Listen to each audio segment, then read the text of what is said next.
who knows nothing can understand nothing. Plunge deeper into the darkness, and your heart will grow even stronger.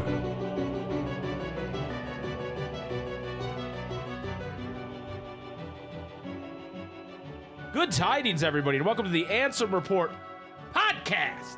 This is episode number 109 of the longest-running Kingdom Hearts podcast on the internet. I'm Mike, and with me, as always, is my brother, flanneled out, Jay Conan for his life. You already know. Jason. Hello, Jason. Hello. How's it going, dude? Pretty good, pretty good. We, I don't like to toot our own horn on this podcast, you know, because that's probably inappropriate to toot my horn anywhere other than in the privacy of my own home. However, we are in the privacy of our own home. Alone in the privacy of my own home. I toot my horn then. I do want to say that we completed the Platinum Trophy for Kingdom Hearts 2. So take that. That's right, that's haters that didn't think we could do it. Yeah. Jason completed his critical run, getting us the last two trophies in the Platinum Trophy on twitch.tv/Super Spaghetti Bros. This week, on Monday, we are starting Kingdom Hearts Birth by Sleep. The long trek to get the Platinum Trophy for that game. So please, we pretty much are 100%ing the game. Yes, pretty much. So please come join us at 5 p.m. EST at twitch.tv/Super Spaghetti Bros. And come hang out. Come say hi. With a bunch of really cool people. We've been having a decently large crowd hang out with us and meme and have fun. And yeah, it's been a great time. And just have fun and enjoy Kingdom Hearts. Yeah, and if you're like, you know, I don't care. I'm only a Kingdom Hearts person. We're playing Kingdom Hearts. Yeah, come on, dude. We're playing Kingdom Hearts. Don't be cringe, okay? Come watch us play Kingdom Hearts. It's a lot of fun. Secondly, big announcement. Next week on the podcast. Oh my god. Confirmed, we will be having a long requested guest, regular Pat, on the podcast next week. I know we don't normally announce that beforehand, but he literally rated us on his knees, begging, crying. He had his whole chat just berating us. It was pathetic. It was. We don't want that for him. Right. It was terrible. I can't even believe how pathetic he was. He was crying. The grown man in a Dr. Seuss hat crying. Yeah. So we had to let him on. We had to. We just had to. We were contractually obligated by March Caprice. No, that's not true. No, we're really excited. We're really excited to have Pat on. He seems like I haven't talked to him more than a little bit, but he seems like a really nice guy. Yes. So he'll be on the episode next week. That being said, I normally we only read emails and or reviews, Apple Podcast reviews. Yes. But a newer member of our Discord said some nice things, and so I want to read what they said to spread the love. And because we appreciate when people do this. So this is from Kenny or whatever on our Discord. And it said, made it to episode 50 so far, and I just wanted to say, you guys rule. From a couple of episodes ago, I know if anyone mentions Taking Back Sunday in their podcast, they're a friend of mine for life. Hell yeah, brother. Also, anytime you guys say, that's cool, I say out loud, it's a little cool. It's a little cool. So thanks for that. So thanks for that. Thank you, Kenny. Appreciate that. Shoutouts to Kenny, dude. Shoutouts to Kenny. He'll make it to the 109 someday. He's probably there. He's probably here right now. He's probably listening live. He's probably in my house. Yeah, maybe. Listening live. When if I say that's pretty cool, I just have to like listen. It's a little cool. I just hear that's a little cool. And I'm like, Kenny. I don't even know where that came from. Where we started saying that. It's a little cool. But you would do this. It's thing. Like you would do this thing where it's like, from the Grinch, but it's like an adaptation of it. Well, what would he say like that? What? It's like the almost lost my cool there. It's like that voice. See, no, I thought it was. But it's like that's a little. I thought it was cool? Dr. Evil. Oh, I can see that. Yeah, it's a little bit cool. It's something like that. Who knows, dude?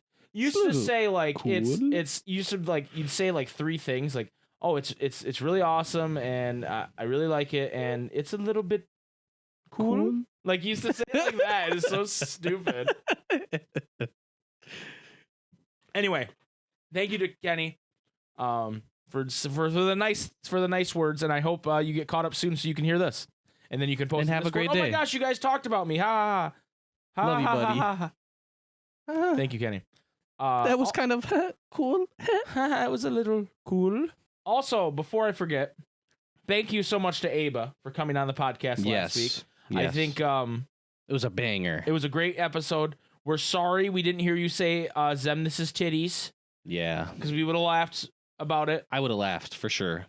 But we were, I'm a over sucker for Discord, titties, and sometimes stuff cuts out, and then I only heard it on the recording, and I went, "Oh no, we didn't." And she kind of was like, "Hey, yeah, Zemnis titties," and we were like, "Different joke, ha ha ha ha ha ha." Yeah, it sounds like I'm an asshole. Yeah, we just sound like assholes, and we're not. I promise. But we love Aba; she's great. If you guys haven't gone and checked her out her channel, please do. But I had some people tell me, "Hey, I'd never heard of Aba before, but now I love her content." So, she's very funny, very good, very very thought provoking, while also being funny. And that's tough to do. It's tough to do one of those things, let alone both. Yeah. We do neither. It's very hard to...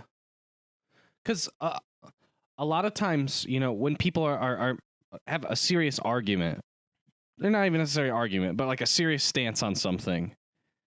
And then it seems like a lot of times, a lot of those different content creators, not even necessarily just like Kingdom Hearts, but like what they're trying to say a lot of times ends up just kind of becoming like they don't want to seem like too pissed off or whatever. Right. And Aba ain't afraid to sound too pissed off. Right. About what she believes in. Yes. Sure. Yeah. Yep, and that's what I love about it. And also, like, it was never the comedy at the expense of the point. It always either is like, wow, I'm actually laughing at the fact that I'm part of that problem. You know what I mean? Right. Like, stuff like that. Well, and we're terrible at that.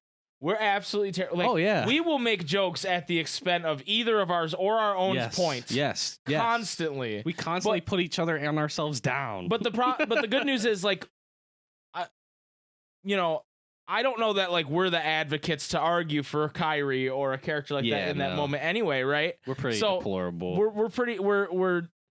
We're straight. To have us on we're your straight side. White males with a lot of privilege. You know what I mean? True. So it's like, if we can just make people laugh, that's all I'm here for. Yeah. So please laugh. Please laugh. Please.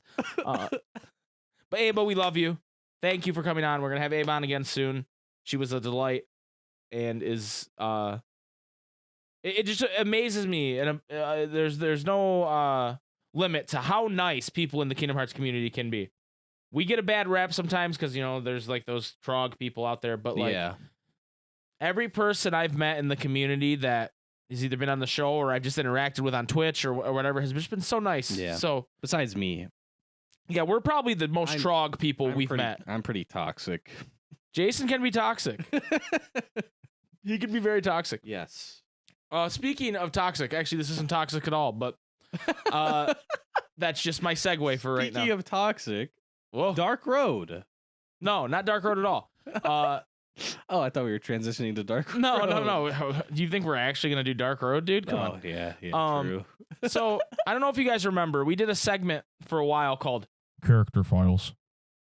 Character Files. Character Files. You gotta get them character files. Character Files.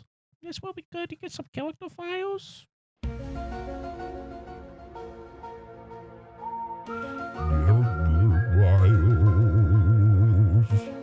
I'm dead ass with you, mate. It's character files. It's some character files. Character files. I'm dead ass with you, brother. It's character files. Yeah, it's time for the character files.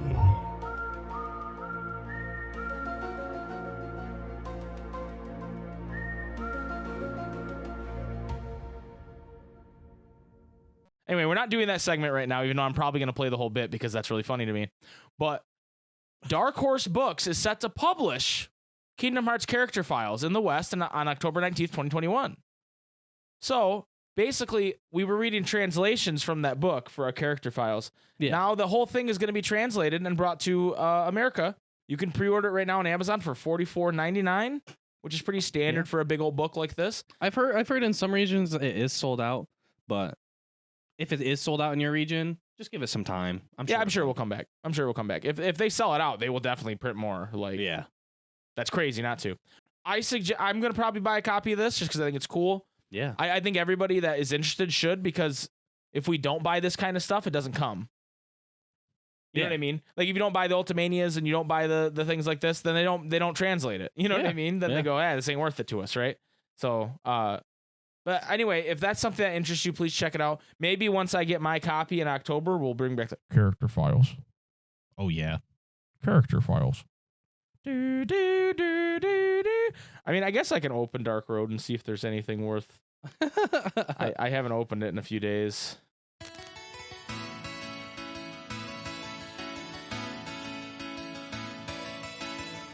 Brand new phone game, Mr. Nomura. Download BlueStacks and grind on your computer. Make some new friends. They all have big keys. They'll all be dead by the time we reach chapter 3. Dark road, take me home to the place where I belong. Scarlet Coyote, Zeno Mama, take me home. Dark road. Okay, I just have a quick thing to say about Dark Road that I think is a little weird. So they don't let you buy jewels anymore, right? Because they're shutting it down. Oh shit, you know what? They did discount jewels. Oh, I was about to bitch at them about, like, okay, you guys aren't selling this shit anymore. I'm only getting a certain amount of jewels from, like, the tower and stuff. How come it's so expensive still? But they lowered it. 10-card draw is now 2,000 jewels instead of 5 or whatever it was. So I have enough to do a poll. Why is it still 2,000 jewels? It's still crazy, but at least it's better. Give me 10. I'm doing a poll right now live. What for in the old time's sake, dude? Here we go. Oh no. Is there Oh no. How is this my worst poll of all time? I got Goofy, who does protect. He protect, but he do not attack. No. He do not attack. And then I got 9 cards that are all rainbow points. Oh, nice. Dude, what a great way to close it out. A green-a-boo, a red-a-boo, a green Not shadow, even a blue blue-a-boo. shadow. Oh, no. A green... I guess this wind card is a... the Emerald Blues is a good card, but I already have +10, and same with Yellow Opera. I already have +10 of that. 2 blue soldiers and a red Starlight Keyblade. Wow. Yikers. Well, I only had 2,500 jewels, so I guess we go to the shop. Yeah, where are we spending our points on, I got dude? 720 rainbow points. Okay. Still not enough to get key art number 2, which is Flare.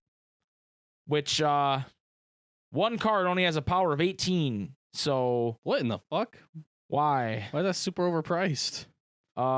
Key art number 8, which I can afford, which is Sora sitting on the throne. Oh, dude, you got to get that one, dude. And it's called Extreme Arcana. That's how OP fucking card, And its dude. power is 60. That's base. fucking juiced, dude. And it has attack That's boost honestly too as based. sub ability. That's fucking juiced. Or No.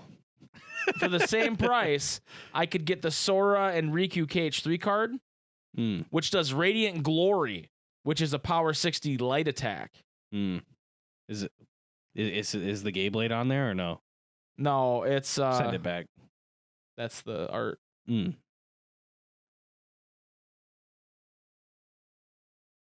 already got a Master Xehanort with Viagra. You know what? I'm doing Key Art 8, dude. You convinced me. Dude, the Key Art 8. Give me that. Yes. I still got 242 points. Which means I could not get any of that good stuff. Wait, what is this one? Key Art 5 Thundaga. Rabbi Roxas. Rabbi Roxas. Monstro. Shout out to Miss Winerib.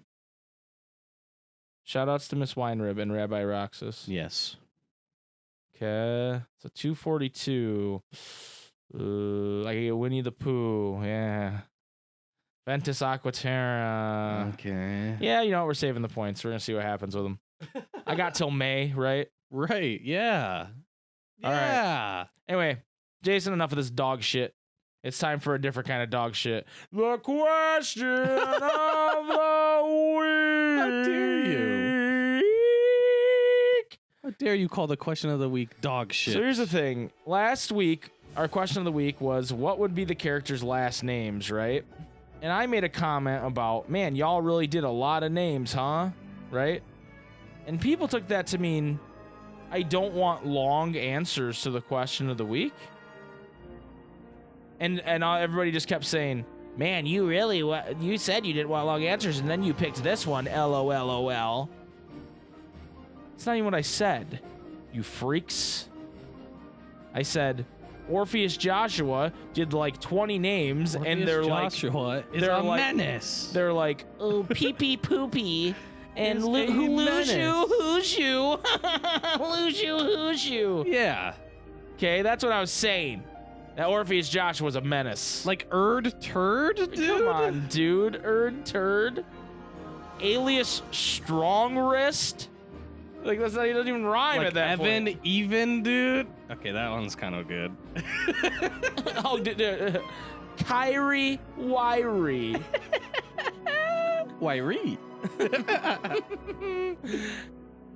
Wiry. Wyrie. Nah. Anyway, this week's question of the week is from Jip 214. JIP if you're nasty. And he wants to know. Jason just gave me the meanest look for doing that. Like, this guy likes it nasty, dude. Likes it wild. What's your favorite world from each Kingdom Hearts game? And this one, we're going to start off with Mango. And she says, I feel like it would be unfair for me to say my faves from all the games because I haven't beat them all, so I'll just say KH3 Pirates. Hell yeah. Because even if you're just sailing your ship around and grinding with Heartless Ship, it's way more fun, and it has the best world Keyblade. True. Amen, Mango. Amen. Tyler Tylerims, also now known as the Master of Masters. Yeah. Did you know about that lore? Yes, I do. I do know about that lore. It's the only way he could have earned it, you know? Like, it's the only way. Yeah. I will not tell the lore. It will be a secret to everybody. If you know, you know. If you know, you know. Tyler Tylerims, the Master of Masters, says, KH1, Halloween Town. I think most of the other worlds have terrible design structure. Recom, Twilight Town. Close second is the castle area itself, since all the good story happens in the White Rooms and the rest are KH1 retreads. Yeah. KH2, The World That Never Was, Bomb-Ass Castle and Future City, also the setting for KH1 Secret Movie. Definitely. KHBBS, Radiant Garden. Nice to see it before the fall, and it keeps some of the same placements as KH2, although some things seem to move around. Yeah. KHDDD, Traverse Town. Got some good updates, though I have to see Joshua in that cursed game. Yeah. And KH3, San Francisco. Yeah. Even the story doesn't do it much justice for that the world. It's nice being in a more realistic city setting as well as running across the buildings. True. Kind of gives you a Spider-Man feel. Yeah. It is like really small though. Like it just feels small. I don't know why. Like it's a massive. Well, they don't open use a area. ton of it. Yeah. That's why it just like feels like very empty. Yeah.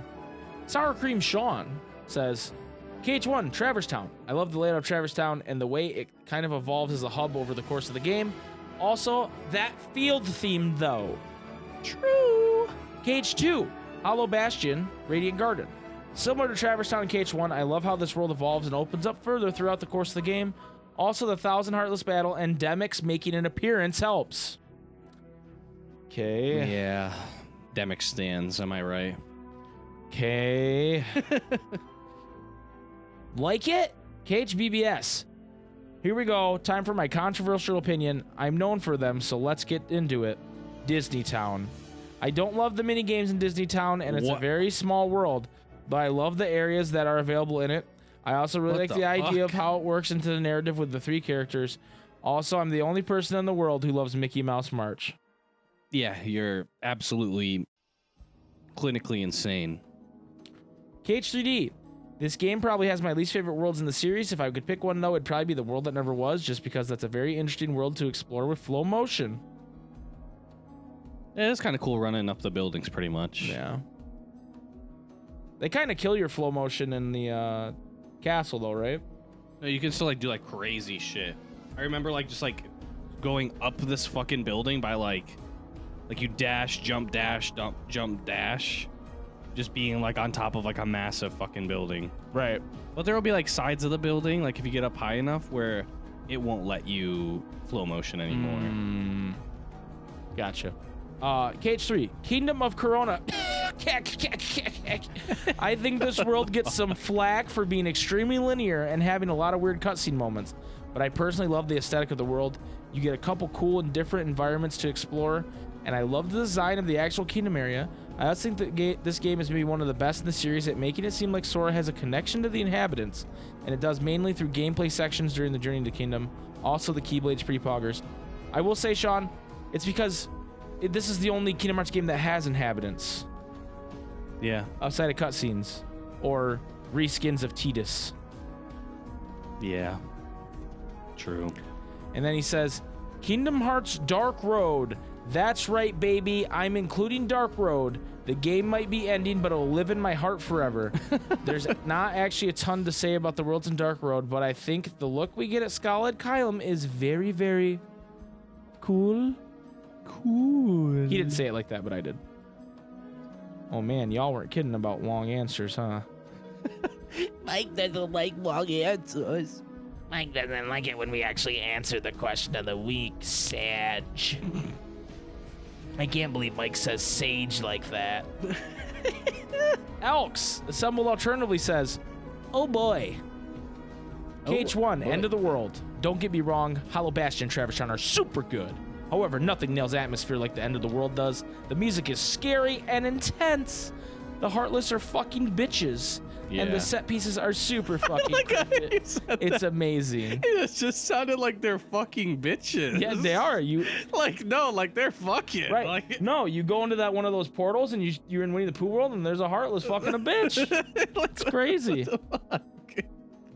Alex, I can't believe you said that. You're nuts, dude. Okay, I have to hard disagree, dude. That world literally just tilts me now.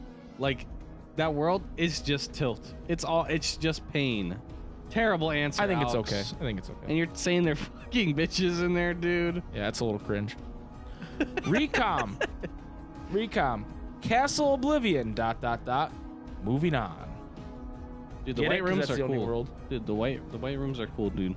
Days. Twilight Town. Because that KH2 was cool, and every other world has this dumb, fucking, stupid piece of shit boss fight that probably caused many DSs to snap. Good job, Twilight Town, for remaining somewhat decent out of all the worlds. Very epic. Epic. KH2, the world that never was. This place is just so fucking cool.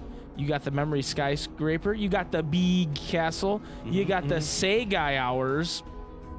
Did he mean sad guy hours? It's not a spell sad.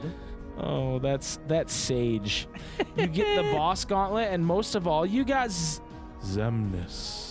Yes. And you all know how much I love Zemnis. He doesn't usually say his own name. I don't think he ever has. So I didn't know what it sounded like. Zemnis.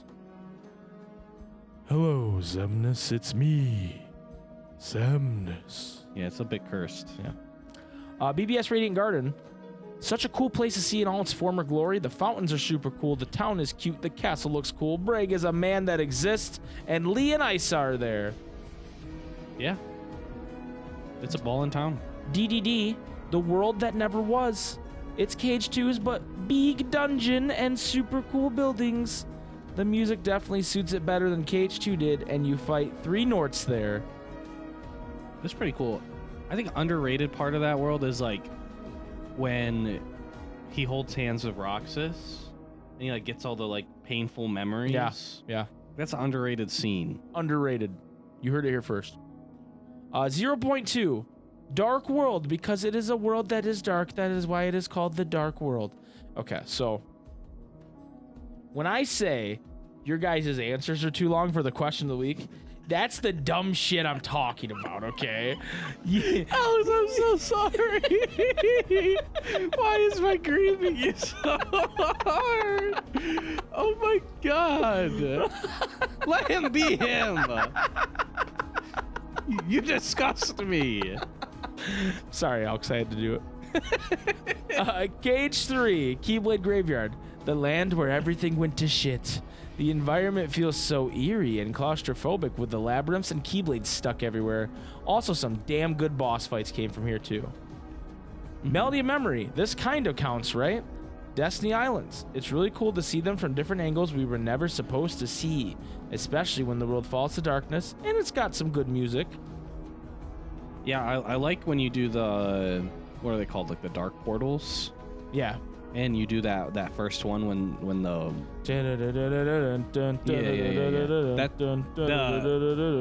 the background's really cool in that. Yeah, underrated. definitely. And just for kicks, for Recoded, I'd say that weird Electron place, Datascape, I think, I don't know.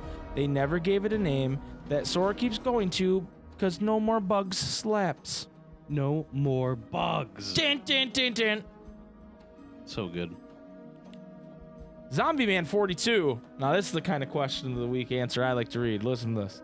KH1 Hollow Bastion, KH Recom Castle Oblivion, KH358 over 2 Halloween Town, KH2 Pride Lands, KH BBS Outer Space World with Stitch, can't recall what it's called, KH Recoded Glitch World inside Data Riku, KH DDD The Fantasia World, KH 0.2 The Section with All the Dark Sides, KH3 Sanford Tokyo. Zombie Man.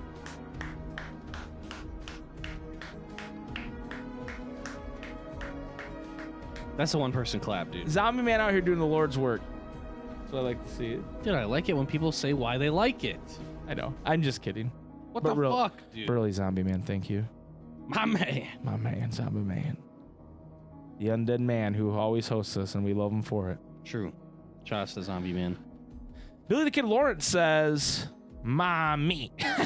No, he didn't say that. He didn't say that. Traverse Town. I find the world so charming and adore its originality, but what really makes it is that theme song. I need a KH theme park that has Traverse Town with a song on repeat via the loudspeakers. Yeah, that would be ballin', dude. That would. Kingdom Hearts Com. Any world where I don't have to use cards. Wait. Funny. I like how it's become. Funny. We just go, dumb answer. You idiot. You absolute idiot. What a couple of assholes. What a couple of Grinches, dude. True. Here we are. Kingdom Hearts means like my friends are my power. Nice fucking answer, dickwad. Dude, he's griefing the game, okay? Kingdom Hearts 2, Halloween/Christmas Town. Expanding upon Halloween Town with more childhood nostalgia is always a good thing, and it gave us my favorite Keyblade, Indecisive Pumpkin, bashing people's skulls in with that jingle jam and joy. I do like the noises it makes, dude. Kingdom Hearts Recoded. No. My man. Kingdom Hearts 358 over 2 days, Twilight Town. Bet you don't know why the sun sets red. Kingdom Hearts. Just that, not even the whole world, just that one ledge. Yep. With the green fucking just whatever the fuck's going on out there. It's so the bad. Radioactive fucking green It's so green bad. countryside. I can't believe that was a thing, dude. Yeah, I know. Kingdom Hearts BBS Deep Space. Stitch's character finally getting some love in the series was nice. Hope we get Lilo and her cutie with the booty sister in the future. Oh my god. Nani? Nah. Yeah, dude. KH, Kingdom Hearts, DDD The Grid. Kind of wish we'd gotten this world in KH3, but it was still cool to see, although I wish we got to fight Clue 2. It's this weird anagram of slightly wasted potential, but still good. Analgam. Anagram? Amalgamation is the word. Yeah. That would be the longer version, but he said amalgam. Of Slightly wasted potential, but it's still good. I get what you're saying. Yeah. Kingdom Hearts Key Saga Daybreak Town. Daybreak Town has a cool design and gives us a lot of space for interesting new lore, even if it's frustrating AF being in a mobile game. Oh, and small rant, but they wasted my boy Ralph's world just saying, redeem Game Central Station in KH4. Please, Daddy Nomura. Yeah, I don't know. It would be so hard to do that. That world is either going to be like a shell of itself or just not in the game. Like the amount of rights that you'd have to get to fucking do that game properly. I don't know, dude. Yeah. Kingdom Hearts Dark Road, the real world, aka our world, because Dark Road, take me home to the place I belong. Beautiful. Kingdom Hearts 3, Toy Box. Toy Story, while I'm unsure if it will remain my favorite Disney property due to the ever-increasing quality of newer stuff, still holds a special place in my heart. Countless hours spent watching the original as a 4-year-old after my mom got it for us on VHS, getting toys from the film itself from Walmart, McDonald's, Redacted, etc. Playing the original SNES game that I sucked at. Spending time with my mom as we watched my toy RC car roll down the sidewalk in the snow. He crashed. Screaming that I got Buzz Lightyear action figure at Chuck E. Cheese for my birthday while ignoring the big mouse and his big, shady, big-ass feet. Yeah. Playing the Toy Story 2 PS1 game that I sucked at. That big. My mom, sister, and I eating snow cones at Disney's Toy Story on Ice. Skateboarding as Woody in Andy's room and Pizza Planet in Disney's Extreme Skate Adventure on PS2 that I sucked at. My mom taking us to Disney World for more Toy Story fun, like seeing the gigantic checkerboard and huge Toy Story statues at the Disney Resort hotels. Going to Pizza Planet for real and riding the Buzz Lightyear Astro Blaster ride, among any other fun moments. The biggest thing about most of these memories, though, is that they stem from being shared in my family, but most importantly, my mom, who sadly passed away in December 2019. One of the last things we ever did together was see Toy Story 4 in theaters, and it pains me that she won't ever be around for any more memories, but she'll always be in my heart. Anytime Toy Story comes up, such as in Kingdom Hearts, it will always make me think back fondly on all my memories with the series and with my mom, even if it's Discount, Woody, and Buzz Lightyear's voices. If you can somehow read this wherever you are, Mom, I love you. That was beautiful. That was beautiful, Billy the Kid. Thank you. That was beautiful. He also adds, Kingdom 10 Hearts out of Mom. 10. In no world in particular for this one, just all fun all around. Where that DLC at, though? Yeah. Thank my you. Fucking DLC. Thank you, Billy the Kid. Sorry to hear about your mother. And I'm glad that whenever you experience Toy Story, you can have those memories with her. That's amazing. Energy Scott says, I'm going to try and select Disney Worlds as I think all my answers would be everything but them. Throwing shade at the Disney Worlds, Energy Scott. So here's Energy Scott with the Disney World's only challenge. KH1, Halloween Town. The music rocks and I love Pumpkinhead Keyblade. Originally, I actually did like the dreaded world beginning with A. No, the other one beginning with A. But it was most overused in every side game, and like most, I just got sick to death of the sight of it. Yes, it's Agrabah. Yeah. KH2, I like the underworld and being able to have Orin in your team. I forgot about this until a recent playthrough, so it was nice to have surprise. Pride Lands is a cool concept too, but the fighting is a little meh. Yeah, it's pretty bad. KH3, as much as I love Toy Box, I think the Freedom of the Caribbean is insanely cool, so I gots to go with that. Mom, Timeless River and Christmas Town have some absolute bangers and are really fun to play on hard mode, whereas Pride Lands, the song, is an absolute dog shit playthrough. Please don't tell me I'm the only one who struggles with this. That's one of my favorite songs in Mom. Sorry, dude. I haven't played the others since CDD came out, so I'm a little hazy with the rest. Fair enough. Offstage Tax, hello Offstage, says, KH1, Hollow Bastion is such a mysterious place and the library is a big highlight. True. Yeah. Recom, I barely started this game, so Traverse Town is definitely Traverse Town. Also true. KH2, Beast Castle, I guess. The music is good and the story is pretty cool. True. 358/2, I haven't played it, but Neverland's new music is pretty good, so I guess Neverland is my pick. Ooh, That's a terrible pick. Not true, but that's okay. Offstage, it's okay. If you played it, you would not pick that ever. BBS, Radiant Garden is all three is pretty good, especially the Trinity armor fight. Recoded, Wonderland because the stealth section is funny and the on-rail shooter boss is decent. What the fuck? What is Recoded? DDD, the world that never was is home to the best endgame music, Young Xehanort boss fight, Zenless boss fight, and the design in general is awesome. 0.2, does this even count? The Dark World, ooh. KH3, I'm cheating and saying Radiant Garden and Remind because I love the super bosses and data greeting. Hell yeah. Then Mom, DDD, the world that never was because the world music, Zenless' theme, and Young Xehanort's theme are all incredible.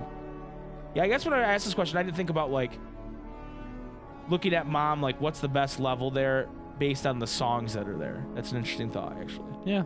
Like which world has the best collection of songs? Yeah.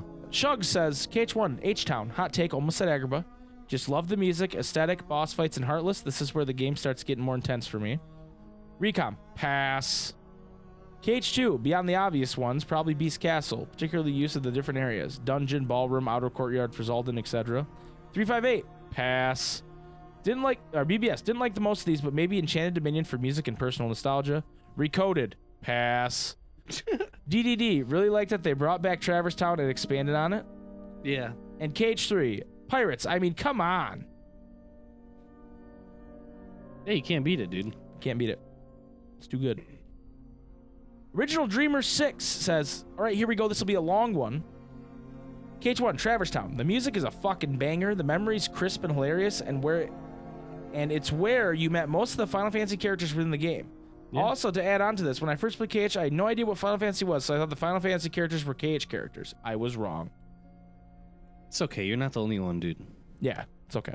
Calm. No, I absolutely hate the worlds. They're stupid and dumb, and I wasted so much time crying in Wonderland. I've been hurt by this game. 358. Fun fact, I only watched the movie and haven't actually played the game because I started playing KH only 2 years ago, and finding a DS is hard and expensive. Yeah. Yeah, it was really tough when we had to play through it on YouTube, and I had to hold the camera above Jason playing on DS. Yeah. That was really tough. KH2, Twilight Town. Everything about Twilight Town is fucking flawless, and I love this world so much. 1,000 out of 10. Wow. KH That's BBS. pretty good.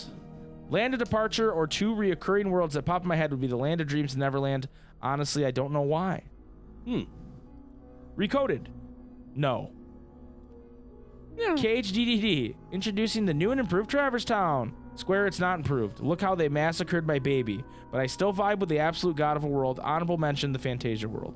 Dude, I love the Fantasia world. Dude, I love Traverse Town in DD. I think it's hype. Yeah, no, yeah, it's really good. It's one of those things that definitely ropes you into the game because it's something familiar, but in a different way. Right. They expanded on it. Yeah. And then the Fantasia, I don't know why. It just gives me like serotonin. Yeah. Like just like the fact that it's like kind of like the audio's muffled sort of, but it still plays music. It's so good. Yeah. Union Cross, Daybreak Town. It's just so cute and pretty and wholesome, and I love it. I also really like Wreck-It Ralph World. KH3 Remind, sticking with the second best world in KH, Twilight Town, but the toy box is a very, very, very close second. I haven't played Mom yet, so sad face. Just noticed most of the worlds I enjoy are original KH worlds. Wow, how original. How original. Phil Games says, KH1, Hollow Bastion because it looks cool and has lots of story. Calm, I haven't played. KH2 because Kyrie's voice, it's so pretty, and I want to live there. Days. Oh, are you talking about Destiny Island? You didn't say what world for KH2. Twilight Town. KH2 Twilight Town. Oh. Didn't I say that? No. Oh. So. That'd be weird if I just skipped words in a sentence. But I think you did. Or my brain skipped. I don't know. Hey, my brain was It could have been either or. Who knows? Days. Probably Beast Castle because I like how it sets up what happens there in KH2. And also Roxas. That's a stick. BBS haven't played. Coded haven't played. DDD haven't played. But probably Traverse Town because I like The World Ends With You. You're banned. I'm sorry, dude. Union Cross. I mean, Daybreak Town, obviously. There's not much contest. 0.2, The Realm of Darkness. LOL. Just kidding. I haven't played it. KH3, is it cheating to say Twilight Town again? If so, then Scala, I guess. Dark Road. LOL. I was actually trying to think of an answer for this for a moment. Mom, maybe the final world just because story? Or maybe the Realm of Darkness because Wave of Darkness is my favorite level in the game? That's a good one. Elias says, last question of the week. OMG, all these answers are so long. Why? This question of the week. Please give us your opinions on every game. Thank you. And we will shit on them. Thank you. And we will still complain about how long it is. I'm Thank so you. sorry, Alex. I know you're still crying. I'm sorry. Alex, suck it up, dude. Mike is a menace. I want to point out something, actually. Just because we don't like The World Ends With You or don't want to play The World Ends With You doesn't mean it's like something no one else can play. Oh, no, that's how I feel.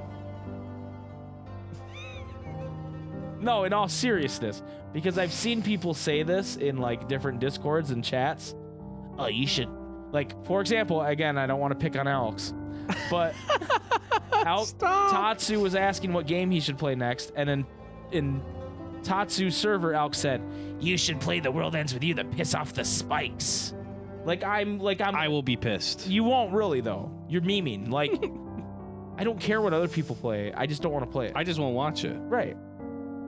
But I'm not like sitting at home going, Tatsu's playing The World Ends With You and I'm mad about it. Like, I'm not doing that. Like, Yeah. so shut up, Alex. No, but I hate Joshua with like so much fiber of my Just kidding, being. Alex. You don't have to shut With up. every atom. Not even smaller than molecule. Every atom of my being. I absolutely hate the character Joshua from the game The World Ends With Pooh. Okay. Wildcat Diana says, KH1, Halloween Town. KH, Chain of Memories, Castle Oblivion. KH2, The World That Never Was. Days, never played. BBS, Enchanted Dominion. DDD, Tron. KH3, Keyblade Graveyard. The others, I don't think you have worlds to choose from, to be fair. Yeah. And then Jip says, Solid. imagine liking the grid, lol. The grid is kind of cool. Jip kind of going in and just griefing people's answers without answering it himself. Who would do that? He still hasn't answered himself. He just went in and said, wow, imagine Wildcat Diana liking the grid. Just grief Diana. Right. Like she won't time your ass out. Right, Jip, you better watch yourself, buddy. Who would just shit on people's answers? Yeah, who just does that? without answering themselves? Right, who would do that? Not me and Mike. No, Never. we'd never do that. Chip Cooper says, whoo boy, I could pop off, but I'm gonna be nice and keep it short and sweet. KH1, Halloween Town. Chain of Memories. They're all the same, so it's just what aesthetic you like best, LOL. So Twilight Town. Okay. 358, Twilight Town. KH2, Twilight Town. Birth by Sleep, Radiant Garden. Recoded, Olympus Coliseum. Dream Drop Distance, Country of Musketeers. KH3, Ooh. it's been 2 years and I still can't decide between the Kingdom of Corona, Keck, and the Caribbean. So a tie between the two. Okay. Union X. Wow, I don't think I've done that in so long. Union X. Either said Union Key or Union Cross, but I haven't said Union X since like Yeah. episode 5 probably. Daybreak Town. Melody Memory, Realm of Darkness. Twilight Town is my favorite world overall. It feels like home. Cheer, Thee Heart. Meteor Phoenix says, man, you really wanted to read a lot of words 2 weeks in a row, huh? KH1, Hollow Bastion. Come on, what other answer is there? It's where the objectively best character in the series gets introduced, Beast. And it's where Yeah, the entire plot for the 100%. next 12 games basically starts when Sora loses his heart. And it's just so damn atmospheric and cool. And the music, mwah. Yeah. So good, so good, so good. KH2, The World That Never Was. Boring answer, but there it is. Skyscrapers everywhere. Riku Damn. is with you. All the plot happens, and Just you end up roast anime everyone. cutting buildings in half. Honorary Blows it mention, all. honorary mention goes to Beast Castle, where my girl Belle makes number 3 of the organization eat shit. True. Belle. Get fucked, Zaldin. KH3, Kingdom of Corona. Keck. Wait, hear me out. It's really pretty. And Sora and Rapunzel have weird chemistry in it. Like, Kyrie, you seen this? Yeah, dude. BBS. Look, I think we can all agree that BBS is a bad game and had the Disney worlds that were way too boring for the rest of the series, but probably the Keyblade Graveyard since the plot happens there. Now that's another world, dude. That's just that world is just tilt. Chain of Memories. Twilight Town because at the time we had no fucking idea what it was. We knew it was a memory on the other side of Sora's heart, but was it real or fake?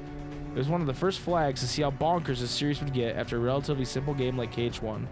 Up next is Orpheus Joshua. And he says, you guys really asked for long answers 2 weeks in a row. Kinda weird, champ. I'll try to be brief, but I promise I'm a ranter.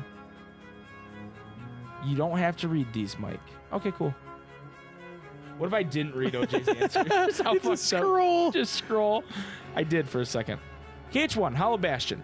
KH1 is the best world design in the series, in my opinion, thanks to it having the most intricacies with exploration and requiring some degree of methodical thought for progression.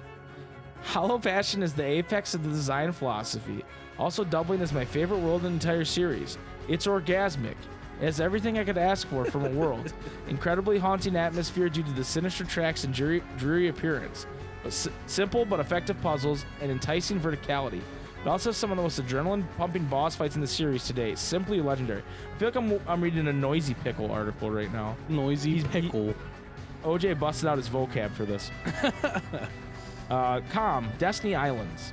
This is an odd game to choose from for obvious reasons, but despite all the worlds housing identical room structures with their only difference being slight gimmicks, Destiny Island stands out to me the most for the simple fact it's the only time in the series, aside from KH1 Recoded, where you can explore this world. Sora being alone here, well, with only Jiminy anyway, also harkens back to the KH1 days to an extent. The developments here with Naminé are heart-wrenching, and it's included in one of Sora's best character arcs in the series. The only time where anger truly gets the better of him. Night of Fate remix here is also a bop. Orgasmic.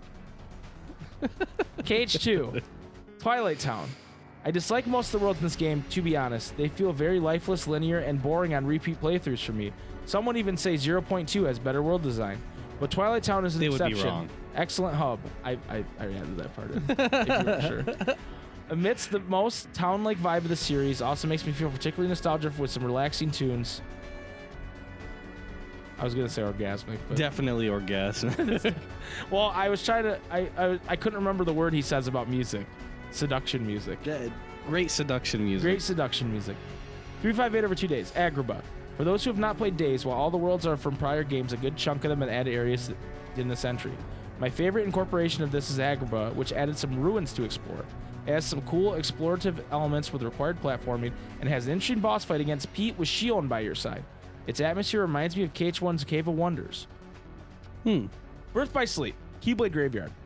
Worlds in this game feel like they're a mix of KH1 and KH2 quality-wise. They're extremely diminutive in size like KH2, but they house some cool secrets in the same vein as KH1, also requiring some exploring platforming. My favorite world, though, is the orgasmic Keyblade Graveyard. It lacks any real exploration, yeah, but it has such a dark and engaging atmosphere. I love this world throughout the series in general, and has arguably felt the darkest in BBS. It has some iconic and pivotal story moments, and the tornadoes are an underrated element. No, they're the worst element. Nothing has scared me more in a world my first time than those. No. You say, okay, Keyblade Graveyard, because it's got the Pog Baby fucking mountain. That's Pog Baby. The tornadoes are so dog shit. They're faster than most of the only person that you can get past the tornadoes with is fucking Aqua. So if you're playing Ventus or Terra, you're just gonna get caught by every fucking tornado. And then the hitboxes for all the Heartless are fucked because they randomly decided, you know what? Let's make these Heartless big. Like, fuck you, dude. Fuck you. Okay, well, Orpheus Joshua continues with Recoded. Castle Oblivion. Yeah, I'm going there, boys. Worlds in this game are not particularly unique appearance-wise, as they're mostly from past games, but they have unique gimmicks and mechanics. Castle Oblivion is my favorite since it consists of you almost playing calm in light manner. You go back through the prior worlds, and each of them has different endings with their own rewards. There's some slightly difficult platforming sequences and fights too. This world also has the most underrated final boss of the series, Roxas. Really damn good fight. Dream Drop Distance, the world that never was. I love the worlds in this game. Flow Motion renders most of their platforming moot, but there's so much verticality, and I love that shit. The world that never was my favorite, though. Traverse Town is quite close. It improves on KH2's iteration in every way, with both Sora and Riku's versions of the world having a lot of explorative elements, though Riku's is better by far. His world has some really orgasmic side paths and well-placed treasure chests. Really great tracks, too. 0.2 Dwarf Woodlands. You all know how much I love 0.2's world design. The dark version of Dwarf Woodlands is amazing. The hub-like area has a fantastically well-placed treasure chest. The multiple mirror rooms are all unique and hidden rewards and methods of progression, and the Phantom Aqua fights are really damn good. This is one of the peak of KH world design, in my opinion. Solid Kayam for KH3. This is hard for me to choose. KH3's worlds are right behind KH1's for me in terms of quality, but Scala and Remind sticks out to be the most, despite there not being nearly enough added there. The battle theme is awesome, and the small puzzles for Kyrie's fragments really remind me of KH1 a lot. The different areas with the underground waterway and that long tower you climb up are so varied in appearance too. Just really wish there was more here. The final world and Keyblade Graveyard were considerations, but there's just not enough structural uniqueness there for me to warrant them. They have some of the best atmospheres in the series, though. If Scald Kayam would become a girl, I bet she'd be supremely orgasmic. Okay, I want you to tell me how many times OJ actually said orgasmic in that. I would say you added it like twice. No. He only said it one time. Oh, he only said it once. And it was, if Scarlet Kayam were to become a girl, I bet she'd be supremely orgasmic. That's the only time he actually said orgasmic. Swirls Barkley says, Twilight Town, The World That Never Was, also Hollow Bastion, Radiant Garden. Thank you, Swirls, for summing up pretty much everybody's answer in the only amount of words it took to sum it up.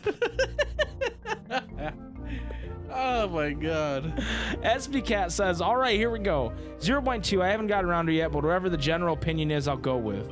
BBS, probably Dwarf Woodlands because Snow White is a good movie and it was a fun world. Yikers. Honorable mention goes to the Dark Forest path that Ventus, might be Aqua, I don't know, goes through in the Cinderella world. Again, I could be wrong. Bonus answer, Olympus, because Zach did what we wish we all could. Yeah. Ask Aqua out on a date. Yeah.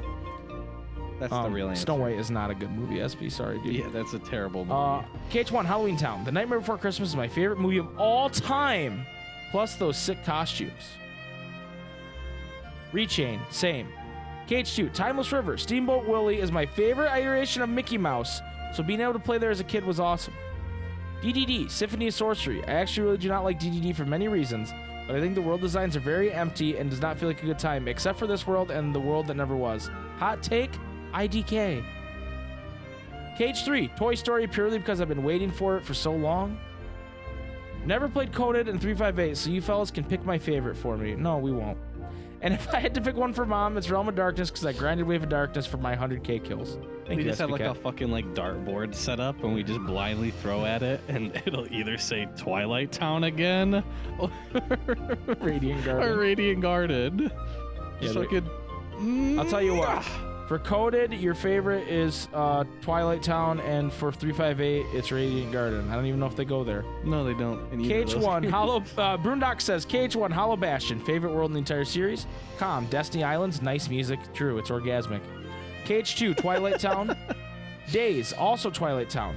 I played this game so much as a kid that when I played KH2 for the first time years later, I already had the layout memorized. BBS, Keyblade Graveyard has some really cool views from the place where you first entered the world. Other than that, I hate everything about the art and design of this game. Okay, Broondocks. DDD, Traverse Town, specifically Sora's side for minimum Joshua interactions.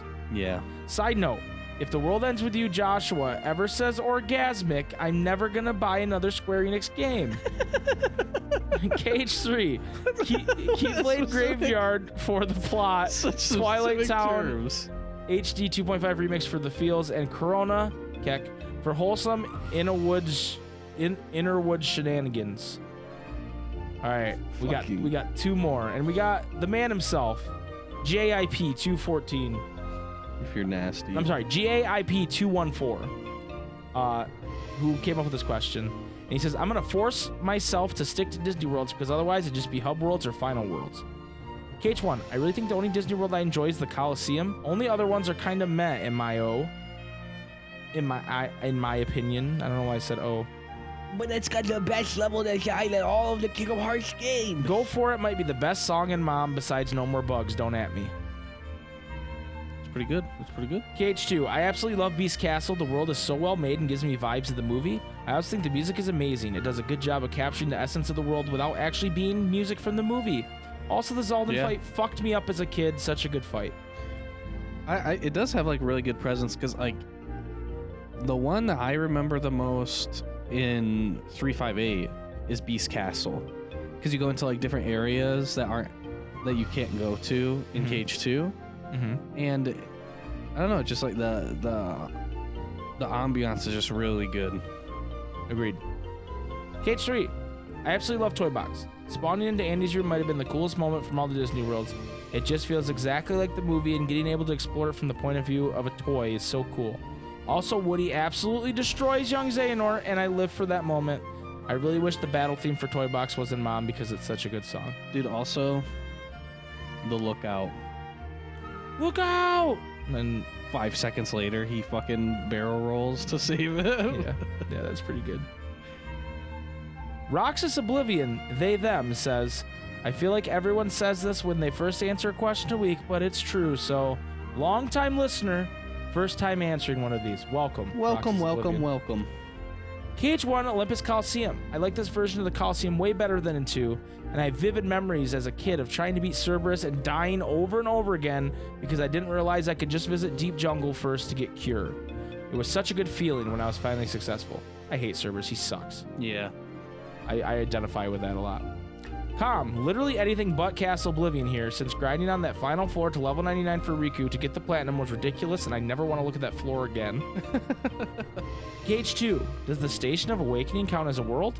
Probably not, but the Roxas fight and final mix with that gorgeous stained glass and even more beautiful other promise playing in the background is probably still my favorite KH moment to date. It's really good. Days, Neverland. It was fun seeing more of the world and getting to fly. BBS, Radiant Garden simply because seeing it in its heyday was really neat. Also, I'll never not smile at the scene of Ven bringing the Disney Town passes to Terra and to Terra and Aqua as his parents. Yeah. You must bring an adult. Recoded, Olympus Coliseum, turn-based combat in a KH game, sign me up. DDD, Symphony of Sorcery.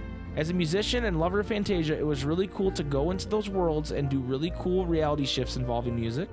Yeah. 0.2, everything was basically in the dark world, but the area where it was the mine from Snow White, Fall in the Darkness with the moving platforms was visually really cool and had some fun puzzles. And then finally, KH3, the Caribbean. While it was a nightmare finding all the chests to the point where I had to resort to guides for some of them, the sheer enormity of this world was so cool. Yeah. With so many hidden secrets on both islands and underwater, seeing the different water versions of magic was really neat. I love the costumes too. Skipping the mobile games and mom for this question. And then they add, also when I was Googling which worlds were in KH3 to make sure I wasn't forgetting one in my consideration, I got these wonderful results. And they posted a picture that has a picture of Frozen 2, San Francisco, Monstropolis, a picture that just says toy, Caribbean, but it's a picture of the actual Caribbean, like a real picture, 100 Acre Wood, and it's just a map of the 100 Acre Wood, the Twilight Saga, What? and coronavirus. So maybe Twilight Town and Kingdom of Corona. I don't know how. What in the fuck? But they typed in KH3 worlds, and that's what they got. Actually, what just popped up? Yeah, very funny. Which one of you fucks at Google did the? Yeah, fuckers. Anyway, that's the question of the week for this week. Thank you for everybody who answered. I know I'm bitching about how much I have to read, but I'm just kidding. Like I want you guys to answer the question of the week every week. We love it. What do you want the question of the week to be next week, dude? When we have regular Pat on. Yes or no? Question. Yes or no? The question of the week next week is a poll. Do you hate Joshua? No, that's a terrible. They should all be yes. Thank you. It's just gonna be. DJ Korn says yes. Jip214 says yes. Why can't Diana? Also yes. BioRoxas says no. Disgusting. Now here's honestly disgusting. Here's the next question, and we're gonna go from Roxas Oblivion because they're new to the server. Yes. And they posted a suggestion. Which character would make the best/worst roommate in college, and why? Just one person. It's only a two-person room. I realized we didn't answer the question. It's a two-person room. Do you want to answer and the question? And you're one of the people. 2 minus 1 is 1. Do you want to answer the question? Okay. We didn't answer it. Okay, KH1, it's 100% Hollow Bastion. There's no other answer. I'm sorry, all Traverse Town stands. There's just no... you know, let's do this rapid fire. You say one, and I say my answer, and then we just go back and forth. So you say Hollow Bastion. Yes. Deep Jungle. Okay. Recom. Well, I didn't know. Yeah, I didn't know if we're doing 2 or Recom next. Dude, you gotta say which Recom. one next. You do the next game. Recom is like the Castle Oblivion rooms. Super good. Yeah, there's no Deep Jungle, so Castle Oblivion. Yeah. 2, I'm gonna have to say Twilight Town. There's just a lot of iconic moments. I love the intro to the game, and I really like how you go there multiple times, and so like you go into the mansion and it's like different, like the layout of like the chests and everything. I don't know. I just really like that it's like a centerpiece for it. I don't like it as much in Cage 3, Yeah. but in 2 it's really good. I'm gonna say Hollow Bastion. I think the whole Dark Crevasse or whatever it's called, that whole section with the Final Fantasy characters and then the Thousand Heartless It battles. is really so good. cool. It is really good. So then Fuck Recoded. fuck Recoded. 358. Wherever No More Bugs plays, I guess. Yeah, sure. And then 358. I'm gonna have to say Beast Castle. Yeah. This is one of the few times I'll actually admit Neverland's dope. Also, okay, like I really like Beast Castle, but the boss in Beast Castle is absolutely terrible. Yeah. It's like that fucking wall. Mhm. Yeah, fuck that boss, dude. That was terrible. Yeah. BBS. BBS. I really like. I'm gonna have to say Space Paranoids, dude. Just kidding. Not Space Paranoids. What's it called? Benoids. No, fucking, what is it called? Deep Space? Deep Space, yeah, dude. I can't think of what it was called. Yeah. I was like, Space. Oh, yeah, Space Paranoid. No. I'm gonna say the Coliseum for the SB Cat's reason that Zach asked about Aqua. Yeah. Because he's a true Chad. Yeah. See, like, playing on crit is fucking terrible. Yeah, no. You have like yeah. the time limit of to beat the Coliseum when you play as Terra. That's just Oh, terrible. no, it is terrible, but Zach asked on Aqua, Yeah, and that's all so I care about. respectable, Yeah. respectable. KH... You want to do DDD? DDD, yeah. DDD, probably like the Fantasia world. I really like it. I would say close second is the Land of the Musketeers.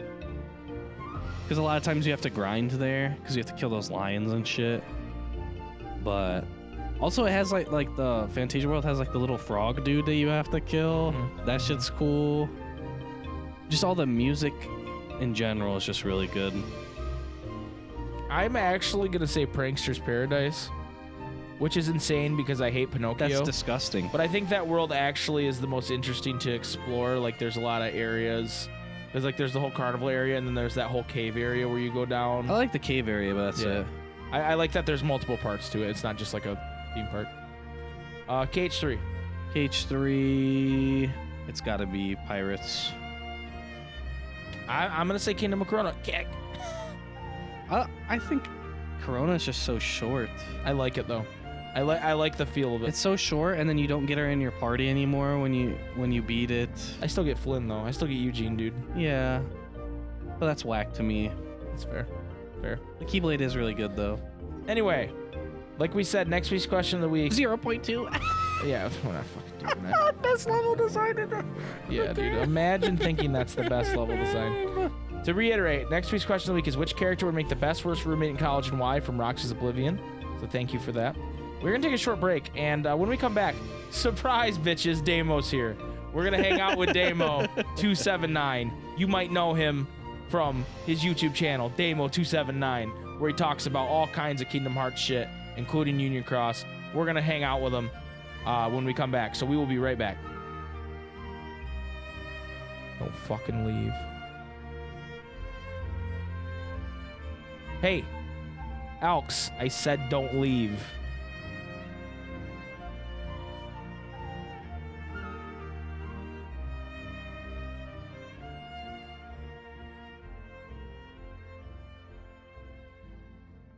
Submit!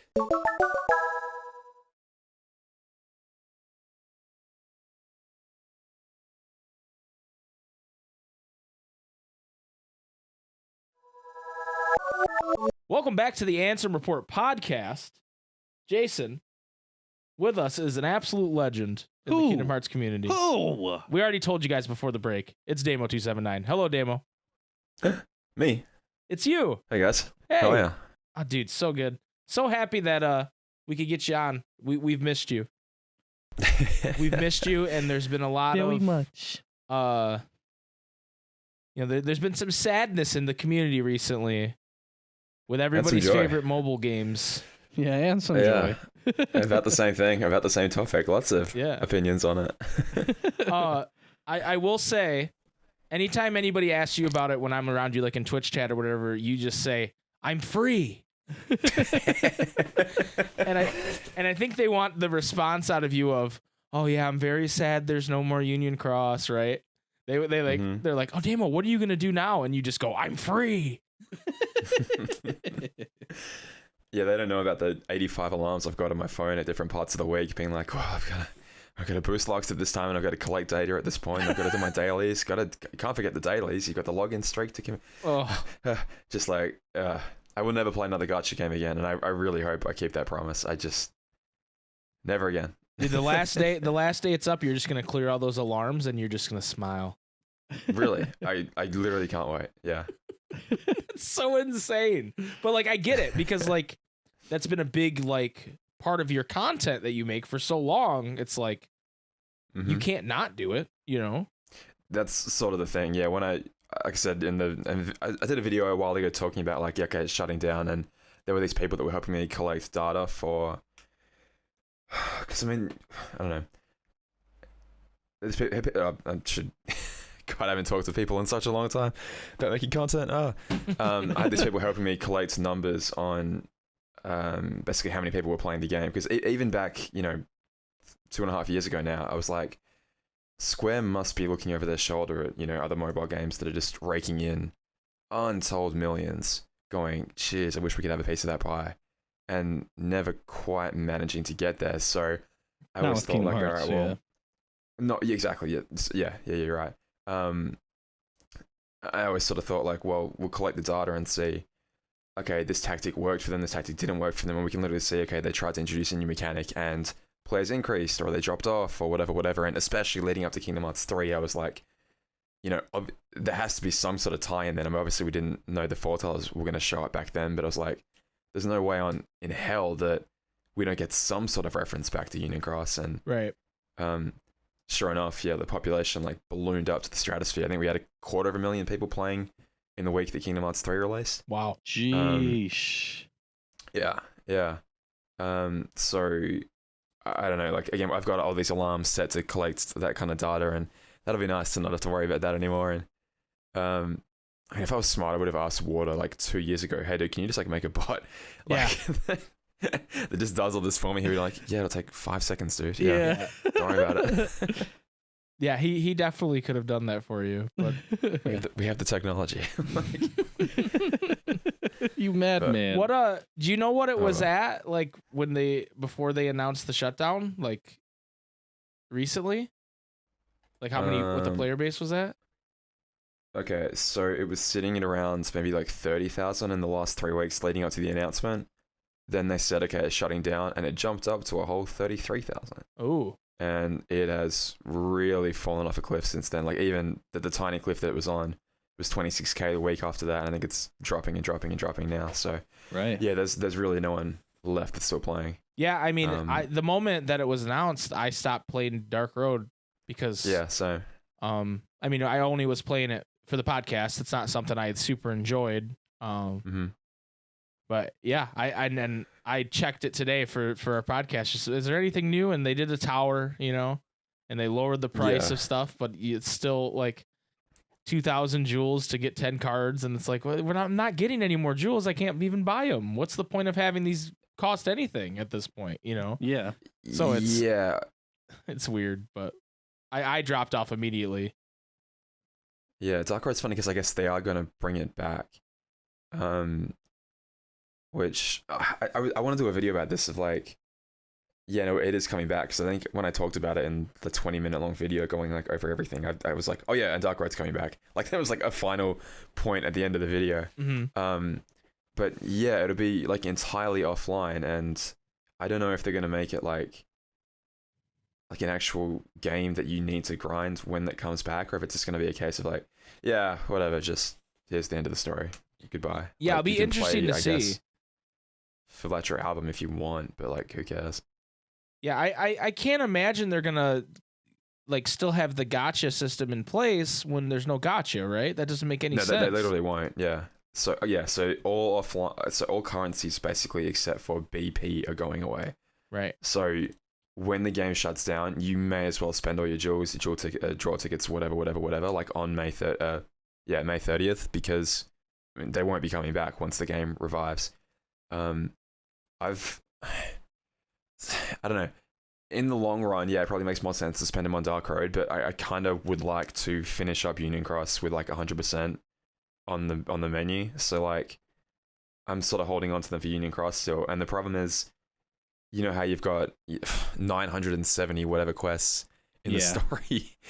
There's also Proud Mode, which has 970 as well. Yeah. Which was fine. They were all relatively passable for quite a long time, except this latest patch they've put out is just so stupidly difficult. Like, you might have 7 enemies. It's like, okay, you can only bring in 4 medals. The enemies have 25 million HP each, and you might do, 5 million HP damage. I don't know. I'm exaggerating, but only slightly, because it's this unbeatable. They are literally unbeatable. Jeez. And I don't know if that was like a final little fuck you to the player base or what, but they've actively said they're going to nerf them next week. So okay. They probably just didn't put any effort into balancing it because it's not going to be it doesn't matter. I mean, at that point, yeah, very, very possibly, because it's like, yeah, who cares? No one's still around. Yeah, why not just give them one little send them off with? But yeah, I mean, you're saying you want 100% it, but aren't they taking all that away anyway, and it's just going to be a movie player? Yeah, so I guess I just want the screenshot basically of like, all right, gotcha, I did it. Like, because I've gone this far. Like, I'm sitting on the game. 965 quests fully completed in Proud Mode and 970 in regular mode, and it's like, well, it'd be nice to, for all this effort, just get the last 5 I need. Yeah. I mean, it's totally meaningless, of course, but like, yeah, it would be. I think at that point, nice, I'd probably do the same thing. Well, I don't know, meaningless is the right word, because like, whatever meaning it has is what you're giving it, right? But I was just thinking, like, if they keep that screen that just shows you, that would be cool. I was just clarifying. But if you take a screenshot of it, dude, you could print that shit up and NFT that shit, right? Blow it up and put it in a frame, put it on your put it on your wall. Yeah, nice. Yeah, that's right. I show it to my kids one day. Put it, oh man, look at him, lucky bumper sticker on your car, like that's right. It's gonna be great. That's right. It's crazy though how like like when I was a kid, and I'm old, I actually was thinking about the first video game I played ever, and it was probably Super Mario Bros. and Duck Hunt. They had them together. Duck Hunt on the cartridge, yeah, and the light gun game and all that. Oh, and it's crazy how like I could theoretically to my future kids go, hey, this is the first video game I played. Like I could theoretically find an NES. I could find a light gun. I could find that game, plug it in, find a CRT to play it on. It'd be hard, but I could do it. Or I could do it. I could emulate it. Yeah. Union Cross and Dark Road are never going to be the same. Yes. As they were when people were playing them, and that's insane to me. Yeah. And there's a lot of games funny. like that now, but like a game like Death by Daylight, where it's like solely based on the online interaction. Yeah. When that game dies and its user base goes away and they shut down the servers, it's like that game might not. I mean, without the memories that people have, it doesn't exist, right? Yeah, that's what's crazy. So, and like another thing, like me and my friends are talking about recently, is they're finally shutting down, like the Halo Reach servers, like the original ones, really? Yeah. for like 360 and all that, and so it just literally won't be playable in the same capacity, even though it has for years and years and years. So it's definitely one of those things where you kind of appreciate it a little bit more. Right. You want to try to like save it. Like I don't think Union Cross or Dark Road belong in a museum, but I think you getting 100% demo and screenshotting that and printing it out, that's a pretty good memory of what that game is, Yeah. There you go. From a guy that a lot of people would say is the only reason they know anything about Union Cross. You know what I mean? True. The Union Cross guy. That's how I've weaseled my way into any sort of Kingdom Hearts discourses. The Union Cross guy. Most people like on our server, our Discord server, they'll just go, "Hey, like people would ask, should I play Union Cross? I don't really like gacha games." And they go, "Oh, just go to Damo279's channel, dude. He'll get you through it. He does it for you, dude. He does it for you." And that's like all people say. And so, I mean, I I think it's fitting that you get that 100%. Is my point. You're kind of right in that I would like to, as a kind of send off in a way of like, all right, I am done with Union Cross. It's done with me. Like we can sort of close the proverbial storybook that is in Union Cross and be like, all right, cool, wrapped it up, all done. Yeah.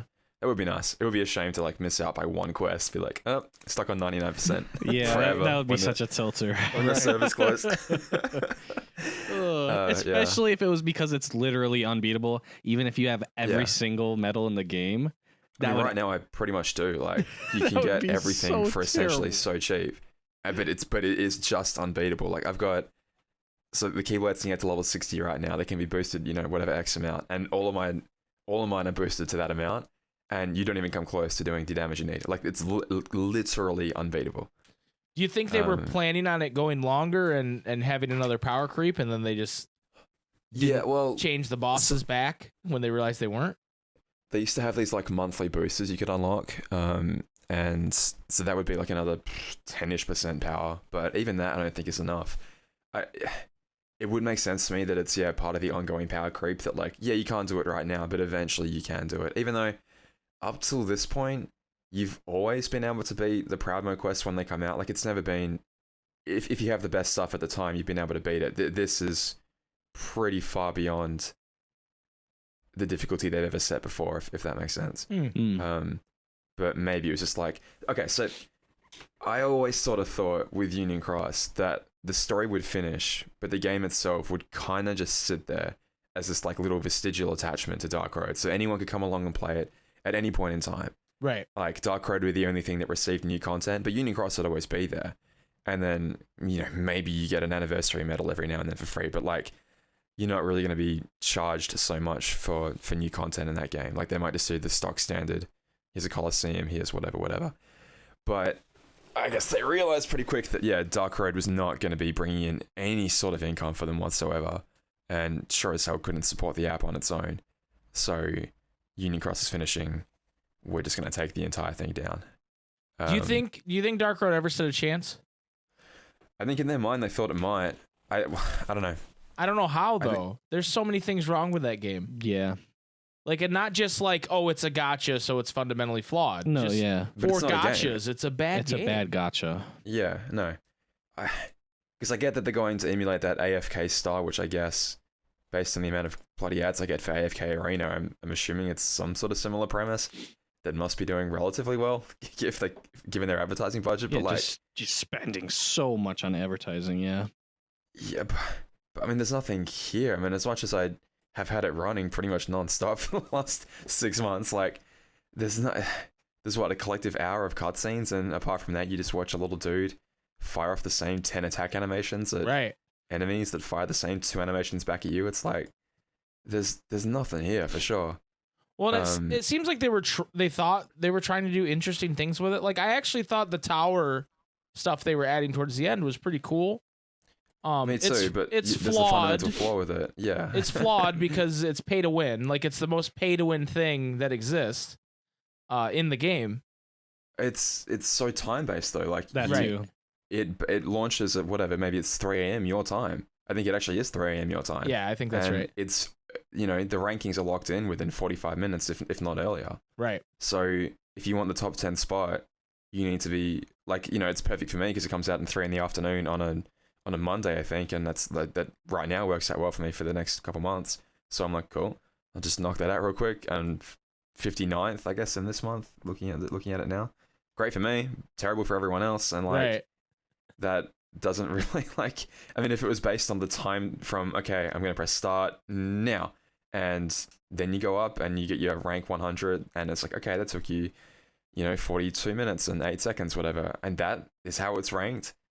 That would surely be a lot different than okay, it's live, have at it, right? Or even like score based on how much damage you did, or something like that. Yeah, sure, but the entire ranking system being based on your time zone is just like, oh, you want this to fail, don't you? You have no incentive making it successful. It's just the most puzzling thing about it to me though is why they kept trying to call it PvE. Like the whole game's PvE. Like, what do you mean? Like, you're not teaming up with people to. You know, Yeah. that just drove me nuts. It was like our new PvE event, the tower, Scarlet like what? It's not PvE. Stop calling it that. The whole game's PvE. It's so ridiculous, dude. Oh, I think it's meant to be like analogous to the PvE Coliseum from Union Cross, but yeah, I definitely get your point.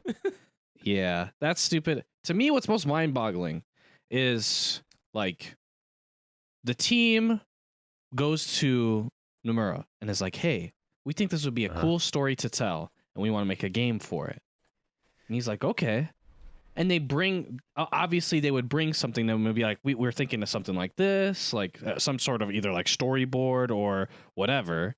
Concept. Yeah, some type of concept. And he's like, okay. And then obviously, they wouldn't just announce it without having anything done, right? But then, like, I don't understand how they could like look at what was going to happen at launch and be like, yes, this is what we want to push. This is what is going to be the biggest Kingdom Hearts news for a little while. And then it be that. Yeah. It wasn't ready. Yeah, it wasn't ready. It was made by like a handful of people, and it's just not up to the quality. To me, I wouldn't want to release that. Like, it's bad in how it's literally just, it doesn't matter because it's got to be its own contained story, right? Or it's not going to be its own contained story, and it just is absolutely terrible in every way. To be like, it would just be so much of a letdown if it ends up actually meaning something, where it's like, oh yeah, we told you it was going to be its own story, and it wasn't actually going to tie in completely. It just is telling you a little bit of backstory that is not going to be anything super new. That, like, okay, now the game is actually matters. If that happened with the game, I think a lot of people would be like really pissed off. But I don't know how it like slides, that game slides through as it is. I sort of wonder, like, if in a Corona-less world, we get that Kingdom Hearts 2020 trailer maybe earlier in the year, and it's like, oh, hey, announcing Dark Road. It's this little side little fun adventure. And they don't lie about what it is. It's like, okay, it's this tiny little thing. It's an attachment to Union Cross, but it's its own thing. Okay, cool, whatever. Right. And then at the end of the trailer, bam, Melody Memory. It's like, oh, okay, a full game, like an actual cool new experience. It's like, it's the thing that's sort of a little appetizer before the main course that is Melody Memory. And then, obviously, you know, Corona happens, everything falls to shit. That it's like, well, Dark Road's ready, you may as well put it out. And then we'll drop Melody Memory, I guess. Because the whole, like, 2020 trailer seemed to come out. It was a fair way through 2020. It was like halfway through, right? So yeah, this is totally me. I could be very, very wrong about this, but to me, that felt like it was like late, and they would have preferred to have showed that earlier. But I don't know. Yeah, it seems like everything kind of got pushed back due to Corona for sure. Well, and it's not even like for I think a good example is I play Destiny 2, and what they were gonna do was they were going to make Destiny 3, because that's kind of what they were following what they did with Destiny 1, where they have the game for 2 years and there's 2 like cycles of like major DLC releases, and then they make the next game. Well, they were like, well, because of Corona, we're not going to do that. We're not going to make Destiny 3, but what we're going to do is we're going to continue with Destiny 2. And what they had to do is they had to like push it back, obviously, but they could only push it back so much because, you know, they have investors and they have all this stuff that they need to make a certain amount of money in a quarter, or else they're going to start losing a lot of money. And so from that standpoint, I can understand when the DLC drops and it's kind of dog shit because they have to release it at a certain time. Whereas with this seems like it's a small group of people that are already employed for them doing this side story that doesn't mean anything. I don't know that delaying it even matters. You know what I mean? Like, yeah, sure, there's going to be like a handful of people who are like, oh, what the fuck? Like, they're going to be pissed off, but they're going to play it anyway. You know what I mean? Like, why would you not just delay this to make it better? I don't know how you can have like, this is what the game's going to be. You got like 3 animations for your character to do and 2 for the enemy character to do. And it's all stuff we've already seen. And That's pretty much it. Do you think that maybe like the amount of effort to put into it seems like, why would you feel like you're forced to rush this? I think this is way better as like a slow bake. What I would say is that they knew they wanted to end it around Union Cross. 100%. So they said, hey, either we do this now or we're not going to do it. You know what I mean? Like, to me, like, that argument you're making makes 100% sense when we were talking about this in, like, September, right? Yeah. Now that they've announced, hey, this is going to be done, I don't think they ever planned it to go farther than the end of Union Cross. So, like, you think they were going to release it in, like, the end of the year and then just have it go for, like, the year or whatever that Union Cross was going to go for and end at the same time? Right. That was the idea. And then that got screwed up by Corona, so now they're doing this weird thing where they said, okay, we weren't able to catch up Dark Road in time. Now we have to do this thing where from May to September it doesn't exist, but now we'll release the rest of the story in September. So I'll counter that by saying, like, you know, okay, you buy VIP, right? And you get X amount of jewels that are shared in both, you know, that's a currency that's shared between both, and you get some exclusive currencies for both games. I think they were trying to, why it came out so early was they were trying to get people hooked on Dark Road, even if they didn't want to. Because it's like, if you buy VIP, which every paying player is going to do, right? They're going to buy VIP. It's the best quote unquote value for jewels for your dollar. So that gets you a bunch of free draw tickets, which are really valuable in Dark Road, right? You get the better pull rates of, basically you're not going to get any of the really shitty cards if you do the draw tickets. So they're trying to say, like, you're literally wasting what you paid for if you don't come into Dark Road and start spending these tickets, which gets you straight away, gets you a better deck than anyone else that isn't paying for it. And it's like, well, I'm a really good player in this already. I should start playing this a little bit more. Like, I think they were trying to wean people over so that as Union Cross wound down, they had already found themselves, well, I've effectively already spent several $100s in this Dark Road account. I guess I'll keep playing that. And then that would generate player interest and whatever. And, you know, because these gacha games, I feel like, only run if the people paying feel like they're getting something more than the free players are getting. Yeah, right. Yeah, of course. So now you've got this invested player base playing Dark Road, who will, you know, stick around because, oh, you know, well, I'm playing it, it's a cool game and it's getting funding and there's new content, whatever. And, you know, the tower rolls in, and I think as like a Hail Mary of being like, hey, all that money you spent on it, it wasn't just for nothing, you know, now you get extra rewards. And then they botched that as well because, again, like we just said, the time zone. So I don't know. I think Dark Road was meant to subsist for quite a while after Union Cross went away. Finish the story, but Union Cross would sort of sit there, like I said, and just let you get a couple jewels here and there, maybe get you free 300 daily jewels, but then Dark Road would be the actual thing that gets focused on and gets new story content and whatever, and maybe updates over here and there, because we've only gotten 3 goddamn chapters so far. Like, yeah, it's pretty insane. Yeah, we've dealt with 1 of the 7 deadly sins, which I guess they were building towards. We've seen none of the older upperclassmen. Nope. So we've really only just begun the Dark Road story. Yeah, I know. I really feel like that was meant to go on for a while. Yeah, I think so too. I think, but this was all in my opinion, they were hoping it would catch on so they could continue with that. But if it didn't, this was their escape plan. Like ending around the same time as Union Cross was kind of their escape plan of, okay, well, if this doesn't work, we'll have to end this when we end it. And then I think Corona kind of threw the timing of it a little crazy. I'm sure it didn't help. Yeah, for sure. Yeah.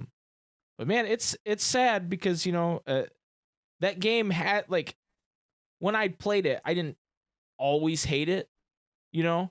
Mm-hmm. Like, I think the gameplay could have been engaging if they would have done more with it instead of, like Jason's alluded to, oh, I use my T discard and he just stabs forward. Yeah. You know? Like, that's one of those things where if you see, and everyone can relate to this because everybody's seen ads for, like, AFK Arena or what's the other fucking one? Raid Shadow Legends, like all these other very, very established and successful mobile games. They just show really cool animations. You know what I mean? Like crazy fucking moves. I mean, Raid Shadow Legends has done a little bit of like different stuff by having it be like kind of like acted out as characters, like the character that in the game is like a real person type thing. But still, when they show actual gameplay, they're not showing fucking a stab move. They're showing massive fucking like AoE abilities that are late game things. That's like, that's cool. I want that. And there was one ability that was cool at launch. Yeah. And you could maybe get it. It was RNG. The Dark Road. Yeah, it was the Mickey card. Yes. And I had it, and Jason didn't, and he was so pissed. Well, and I was like, I didn't even know it was a thing. I remember seeing it in the trailer. And then you saw me use it, and you went, "What the fuck? I don't have that card." Yeah, And I said, exactly. well, I do. Well, and like that's so stupid to me because every other gacha I've ever played or any type of thing like that where it's like they want to push you to play, you give them one cool thing and they're gonna want more.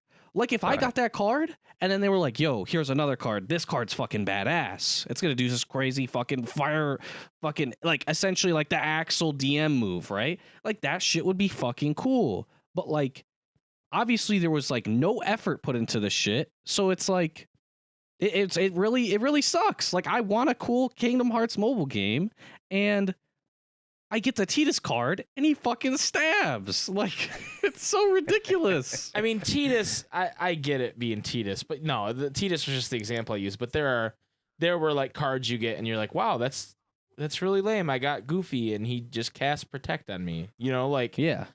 Like, and it's not even like Goofy jumps out with his shield and goes, and then like you know, a barrier goes around you or right, some shit. It's just It's the most low effort shit. yeah, it's not, And it's 2D art. It's like yeah.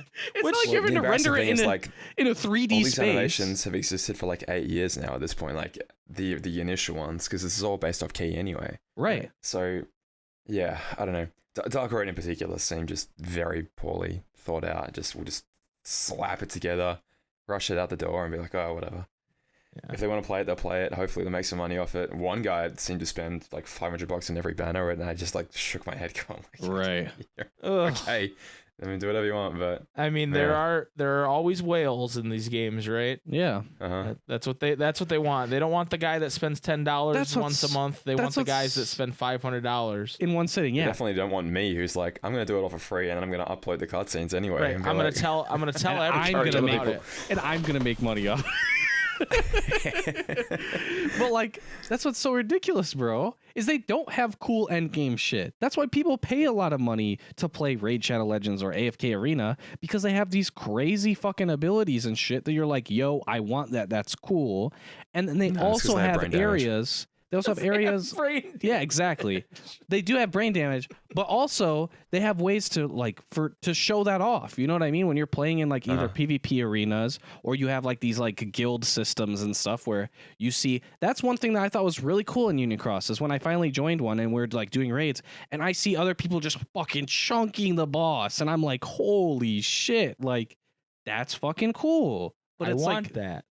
this game has literally nothing of anything like that. It has one cool move at launch. Yeah. Like, yeah, it's the issue of like, okay, Union Cross has already made, and Key has made all these animations over the last, 7 to 8 years, but we can't drop them all at once because we need to sell people crap, a few days from now. I don't know. They have no idea how to balance their game. Well, maybe they did once upon a time, but the power creep gets to their head and they just be like, oh, well, we'll just increase the power. Like, they've put out, 77-ish cards in this entire game? Maybe that's the enemies, but whatever. And the power creep has already jumped up so much in the amount of cards they put out. Like, cards are dropping at base power of 60 now, where they were dropping it, the card that cost 1,000 draw points back in, when it Yeah, first We're we were just launched. talking saying about that. it, The yeah. one that's Was- 1,000 draw points is 16. Yeah, and then 16 90, base. I think, if you get 11 copies of it, and it's like, okay, well, that's 10,000 points. Right. Okay. Right. Not getting that one. ever. And yeah, by the time anyone would ever get those amount of points, it's already so devalued anyway. It's the Union Cross problem in a nutshell, where they can't help themselves, but just, oh, well, it's not selling. Well, crank up the power again. That'll make it this new card, Well, sell and like hotcakes. And They just had that monthly have mission, no restraint. but that monthly mission with the dark side card. Uh-huh. And so you needed to do it 10 months in a row to get all of them. But by the time that he's such an underpowered Trash. card, he's garbage. It Yeah, doesn't trash. matter. Like, He's 2 never months been in my trash. party. Trash, yeah. Absolute trash, yeah. They have, they can't help themselves. It's the only trick they know how to do. Yeah. The only gacha that I've ever like seriously played was Star Wars Galaxy of Heroes. And one thing that they did that was pretty cool is that they would have those type of like event things where it's like, hey, this is a special event. Just by doing like your basic things, you're going to start to unlock up like more stuff than you would normally have, right? And as like a free to play player, like that's you basically end up getting all this stuff that you normally shouldn't have for free. And so then when that goes away, you're like, oh fuck, dude, like I'm my amount of power that my guys are going up is so much lower than what it was. Maybe I'll throw $10 at the game or something like that, right? Yep. And so I think the events were just like the events were completely terrible. And one of the things that really pissed me off about it was like, what are these numbers? Like, who came up with this number that you have to kill like 10,000 fucking Heartless? Like, who made these numbers? Like, bring me that person right now.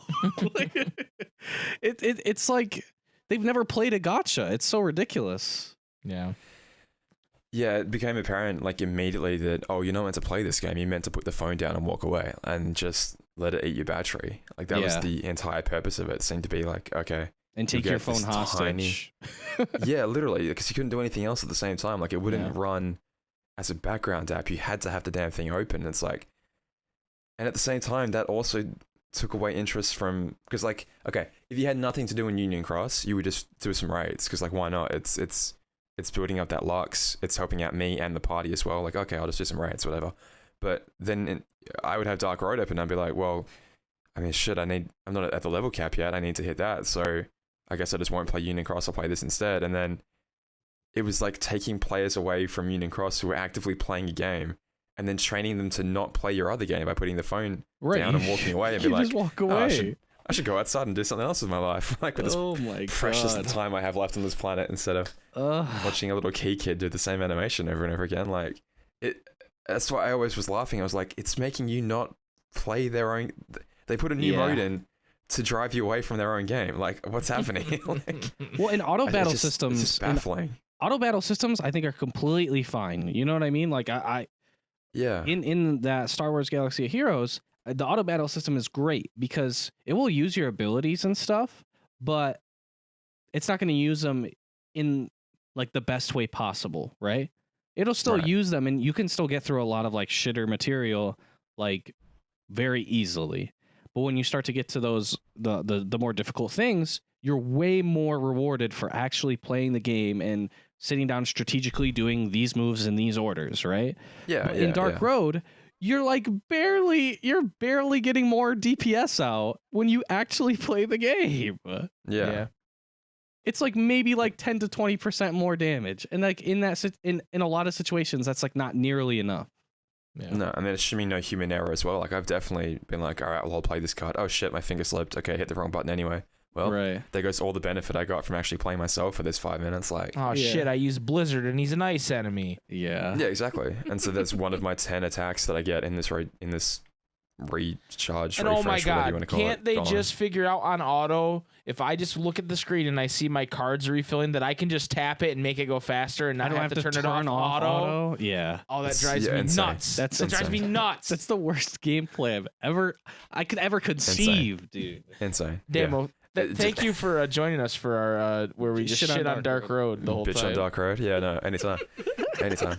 And it's such a shame because like there is a cool story there. Like I really think the way they've laid it out, I don't know, it's like the Disney worlds have never been so well integrated. I mean, maybe Kingdom Hearts 1, but Xehanort's feeling all these things and he's like being deceived and he's been like, oh, you know, here's the warning from the Wonderland characters and this and that, and it's like he's drawing deeper meaning from something that's very surface level. 100%. It's really cool. And it's like, this is so cool. I'm really, really on board with this. And like, they're obviously, okay, on the surface, it looks like, okay, we're going to tell this structured narrative that's divided by episodes and not just like random splotches of, you know, monthly updates that could be who knows how long. It's like, okay, this is a full-blown chapter and you kind of expect, okay, if I'm getting a chapter, it's going to contain a relatively substantial amount of content. And then, yeah, I guess there's just no... no funding for that. You know what I mean? Like, And when was the last time you were fucking afraid of fucking Disney World? You go there and you're like, okay, well, it's fucking Wonderland. I absolutely hate Wonderland. Like, this is gonna be terrible. But then they're setting up this story that's like, yo, like the upperclassmen could be fucking dead, and it could be from something here, right? And they don't just like say that as like a one-off thing, right? Because they bring it up multiple times, and then when he's like pretty much like saying like, hey, you have this like this fucking fear, like you control everyone here through fear, and then the goddamn fucking Grim Reaper comes out. It's the most scary fucking heartless design I've seen in any Unicross or Dark Road content, period. And you're like, oh my god, he's gonna fucking kill somebody. Like, I thought literally they were gonna fucking kill off one of the fucking members or some shit, dude. When has that ever happened in a fucking Disney World? Ever? Yeah, it's true. It's usually just like the token fight, and you're like, all right, let's get out of here. Right, and it's like so surface level, and like Sora's like talking shit to somebody or whatever. You know what I mean? Like, it's never like in Dark Road. They set up the story so well to where I actually am like, okay, well, let's see. And then it actually made it seem like there was going to be something deeper to get from an actual Disney World. And that's then, what I like the most, because like I was really excited to hear about, like, okay, I have never given any sort of a shit about the Queen of Hearts for a second. Nah. And now it's like, oh, okay. So are they getting at the idea here, like, okay, does she have free will to be a bitch here, or is it just like, no, there's an outside force who's like manipulating her and driving this maybe some like latent aggression? But, you know, I don't know. I was really on board with the idea of, oh yeah, I guess that sort of free will argument, and really looking forward to seeing where that went. And God, I hope they wrap it up in a satisfactory way, I suppose. But yeah, it'll be interesting to see like what that content rollout is like in September, because I mean, I guess they didn't say this, but I'm assuming we're not getting anything else from them till then, right? No. Right. It's just going to be Union Cross, and that's fine. But in September, is like we talked about earlier, is it going to be, hey, is it going to be like it was in Dark Road originally, where you play through the chapters and you have to do these 10 battles, and then it's a story battle, and then 10 battles and it's a story battle, and then the chapter, and then you do the next chapter? Or is it going to be, I mean, I don't know. It's tough to know what exactly it's going to be, but I'm excited that at least we have something this year. Once Union Cross is done story-wise, we have something this year that we can look forward to Kingdom Hearts story-wise, because I don't think we're getting anything else. Yeah, probably not. Maybe like a trailer for something at the very end. Yeah. Because I don't think we're getting the surprise melody memory announcement like we got last year. Like Probably not. Yeah. The way they've said it, it sounds like they're going to drop all of the content that will ever be in September and then walk away. Yeah. So, I mean, I can't imagine it's going to be like, oh, you guys have 300 quests that we just developed for free over the last 4 months. Like, nah. Are they just going to race to the ending, give literally the bullet points version of, okay, this would have happened, this would have happened, this would have happened? I hope so. Or just cut it off really early. I don't... Because they have 4 months is the thing, right? So with nothing else to work on, with no more animations to make, with no more like character attack animations, no more cards to roll out, no more towers to create, none of that crap. It's like they're just focusing on story for 4 months. That gives me the little glimmer of hope that like it could be wrapped up in a satisfactory manner. Yeah. But it makes me worry the most. Union Cross, I think, is going to go out hopefully pretty well. Dark Road, I don't know. I'm optimistic that it will. I'm cautiously pessimistic that... I think if they try to make it like a whole experience, like with like missions that don't really mean anything, I think it's going to be terrible. Because like think about just like how the balancing was right away. Like how much, like I remember, what was it, like mission 20 and 21 had like such ridiculous power creep right away. And so like you're telling me I have to sit here and grind on this game that's not even a gacha anymore. I can't even like pay to like see the story or whatever, like to get stronger to go see the story, because I have no faith that it will be balanced at all. Like that it'll be properly balanced to be like, hey, you beat this, then you beat this, then you beat this. And if there's Yeah. not substantial ways to be able to get stronger without just holding your phone hostage or some shit, I don't believe that it will be a good experience. I hope that it's just like do this fight that might have like a cool boss or something, but is actually really easy, right? Like if there's like a boss that's like that like Grim Reaper style design where it's really cool, but not necessarily super hard.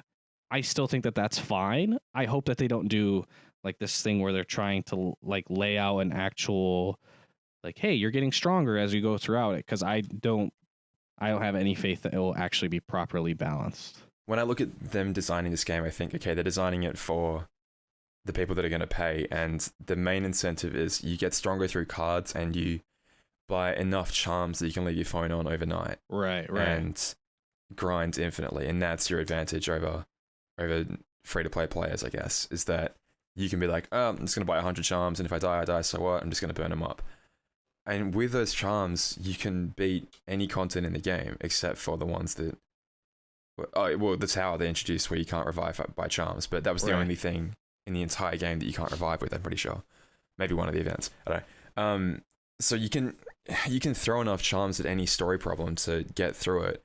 But yeah, like you said, I do wonder how they're going to balance it when the game comes back, because theoretically now anyone who's never played it before can go into the shop, download Union Cross Dark Road, and find the theater mode for Union Cross, which I've never heard of before, and Dark Road, which I presume will contain all the 3 chapters that have already existed, plus and isn't a whatever gacha? they're going to drop Question mark? come September. Like, yeah, when it's not going to be a gacha, yeah. So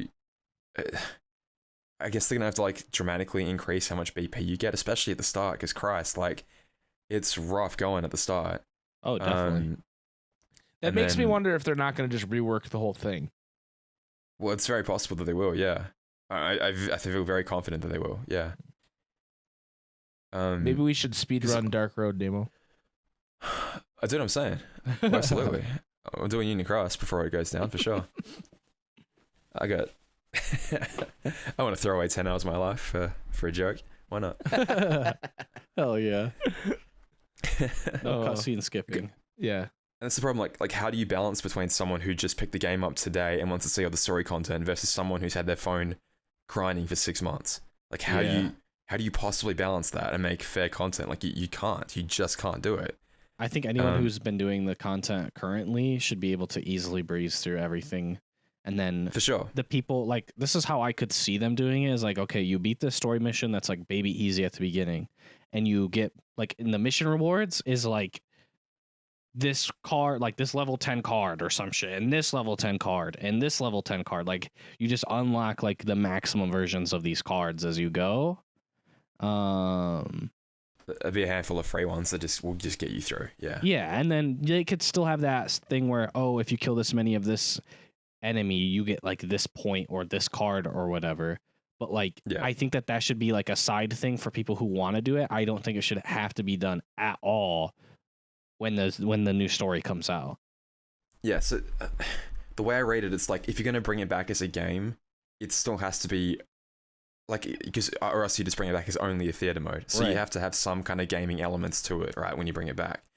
So if it's going to be just too completely easy, then there's no point in even making it a game. If it's going to be too hard that requires like a month of grinding, then people are going to drop it immediately, go straight to YouTube. Because if they have any interest, it's not going to be like, well, I can't wait to find out in 3 weeks' time what happens. I'm just going to be like, or I could switch tabs on my phone that I'm holding right this very second, type in Dark Road ending or Dark Road cutscenes, and get the answer I want. Yeah, like, and go to Damo's channel. Yeah, exactly. Sure, Damo279 on YouTube. Insider or any of those guys. But yeah, like, so what do you do? I think you just probably jet new players straight away to like level 25, 30 or something. Give them a handful of cards so that, okay, I can play around a little bit. Okay, cool. Give them a couple little carrots to grind for. Be like, oh, I get a new card if I kill 10,000 enemies, whatever, and, you know, I leave the phone on overnight. Okay, cool. And then within a couple days, you're strong enough to beat the entire campaign. But yeah, like, I don't know, you're not going to hold that story content hostage over a new player because they will never bother with it. Like, no, they're just not going to do it. Yeah. So, I mean, I don't envy the spot they're in because they want to keep all the progress people have made already. Like, morons like me that hit level 60 and then may still be grinding to this very second on Dark Road, if they can be bothered. With 350 million BP just sitting there unused, because like, well, maybe they'll increase the level cap one day, like, versus the brand new player that just picks the game up. I don't know. It's a mess, and I don't envy them, but this is the mess they kind of made for themselves. So like, yeah. Well, That's true. Dark Road and Union Cross. Take me home, dude. Someone me play home. taps right now for these two legends that are we're gonna be done with. That we've in a been couple ranting months. about. Yeah. Mhm. I'm Okay, excited Union to Cross story, see. though. Yeah, I'm excited to see next week what we get. Yeah. It's got to be. Yeah. It's the first time I've been excited since they introduced like the Wreck-It Ralph world. yeah. Yeah. It's got to be What's your- something pretty cool to set, because we're presumably getting 2 more, right? Next week and then next month. This is the problem. Yeah, best case scenario, I think we get 2 more, but we might not even get that much. We might just get 1. It's always possible, but Yeah, that's not to me, it confirmed makes for sense next that week, right? We're just assuming. yeah, Okay. to me, it would make sense that the 25th of March, which is a Thursday, the final Thursday of the month, would be a new story content drop. It's historically been the day they give us new content. The only problem with that is the game is going to be done in Japan by April the 30th. So if they give us one in March, when do they give us one in April to finish it off? If they do it on the last Thursday of the month, well, guess what? That's the 29th, which gives people 24 hours to play it. Not going to happen. So maybe the 22nd then, which gives people a week. That probably lines up with how Key ended. I think Key only had a week to like actually play the finale before the game went down. Really? So yeah, it wasn't long. That's terrible. Yeah. Well, that's the thing. Like, that's why no one knew the story for forever, right? Because the only evidence that existed of it was like Everglow's channel, pretty much, and I think Kingdom Hearts Insiders, and the few people that captured it and translated it to English. Yeah. You had this huge story that was just up for a second and then lost. So then some guy like me comes along and goes, "Oh, here's an open opportunity to make a little video. It's free Give real people- estate. Give people this story." It literally was free real estate. Wow. Yeah, I didn't know that. Interesting. So yeah, I would think the 25th seems likely because they're going to rebalance the Proud Mode quest I mentioned before on that day, and probably kill 2 birds with 1 stone. Like, if you're already going to upload new content, well then you modify the new content at the same time. Only have to push 1 update. Right. And then yeah, who knows in April? Like, do we get, again, it really assumes that we get 2 more. But if we get 1 more in April, maybe the 22nd, who knows? Man, Who knows? it's crazy. It's crazy to think about it and see how it actually will turn out, man. Like, will we have another scenario like that where it's like, oh yeah, they just didn't release it in America until they released the theater mode, right? That would be nuts. But that wouldn't surprise me. Would it surprise you? It's my fear that even though we have an announcement saying the story will conclude in April, there has been a history where they've just translated over the Japanese announcement and then not actually updated it for English. So even though it says April, it may not come till May. And we'll just finish off a month after, which would suck so bad because yeah, we'd just be relying on someone to translate it and then hope their translation was good. And yeah. Whew.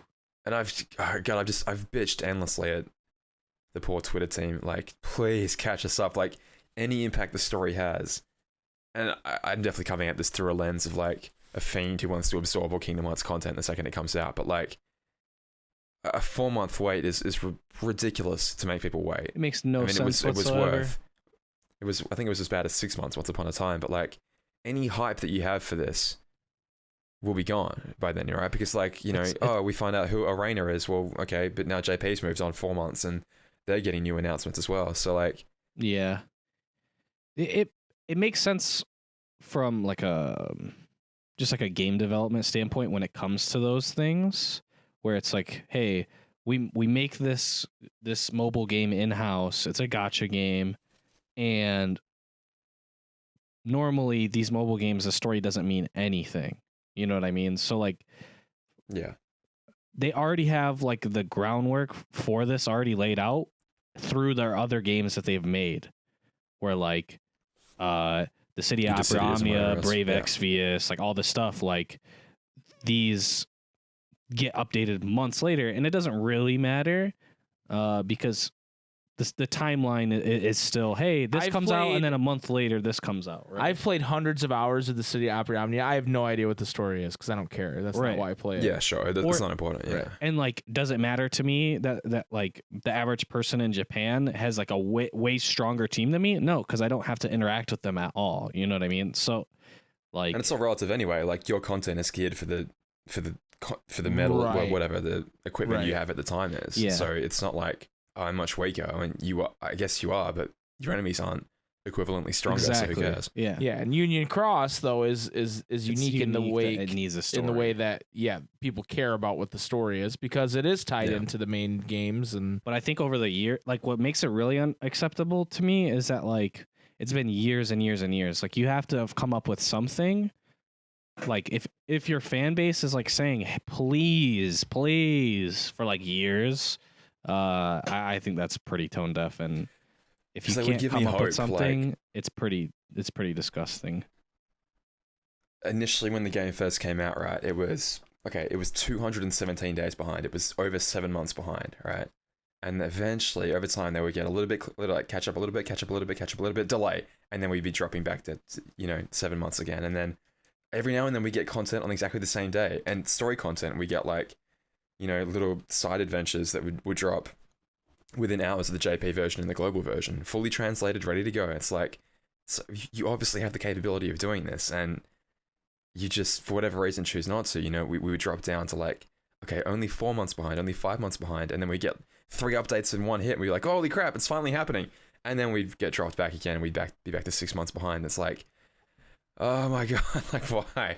Just catch us up. And I mean, okay, what's so egregious, man? I know I sound like an entitled piece of shit right now, but like the egregious thing was they made a huge effort to catch us up in terms of the gacha stuff, right? Because one of the biggest videos I did that ever popped off when I was making the guides for this game was, hey, we're 6 months behind. Here's everything that's coming out for the next 6 months. Don't buy that, save for that. So don't bother spending any money until that thing there comes out. And then all of a sudden, hey, would you believe it? We started getting really, really caught up on the content. And it's like, oh, okay, so you can. So you can choose to make an effort when you want to, when it benefits you, because you've got a bigger market. The entire rest of the world is a bigger market than just Japan, obviously. So you're happy to make changes when it affects the bottom line, but like, you don't make the effort to catch us up in the story, and it's like, it's so shitty because I think we are. If we get 2 more updates, we will be caught up for the finale. And again, that's a big if we do get 2 more. But if we do get 2 more, and they give us 2 in global and 1 in Japan, 2 in global, 1 in Japan, we will get the finale at exactly the same time as them. Do I trust them to actually do that? I'll just give us one final little, nah, you can wait a few weeks. Just, you've come Probably so not. close, we're down to like 7 days apart. Nah, but you can wait that last 7 days. Because Dark Road launched at the same time for both of us within an hour. We got chapter 1.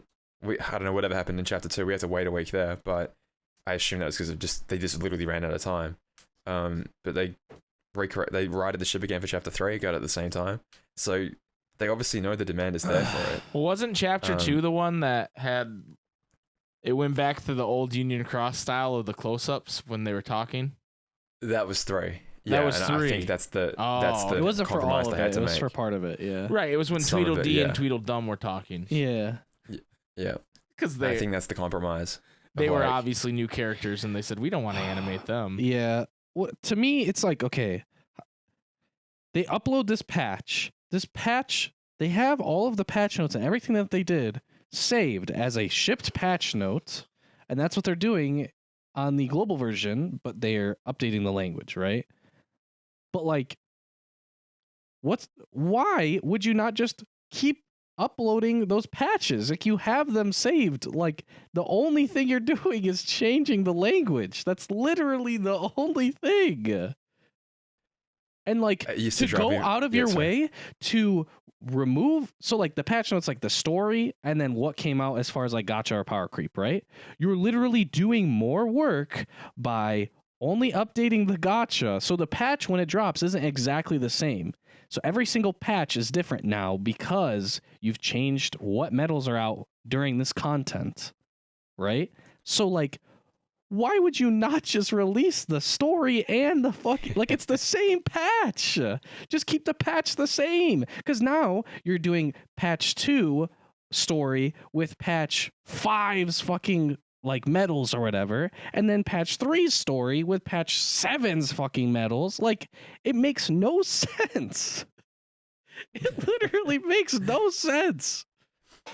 Yeah, it's So like, it always like drive me mad when the defenders of it would be like, well, they have to translate, you know, it can't just happen instantly. And I'm like, oh, you think that the company Square Enix purposefully withholds the English translation, well, purposely withholds content from the English developers until it goes live in Japan, and then they send it over and be like, okay, you can start translating this now. It's like they're reading it for the first time when they're playing it themselves. That's seemingly what they're thinking. And it's like, you have no idea, do you? You're insane.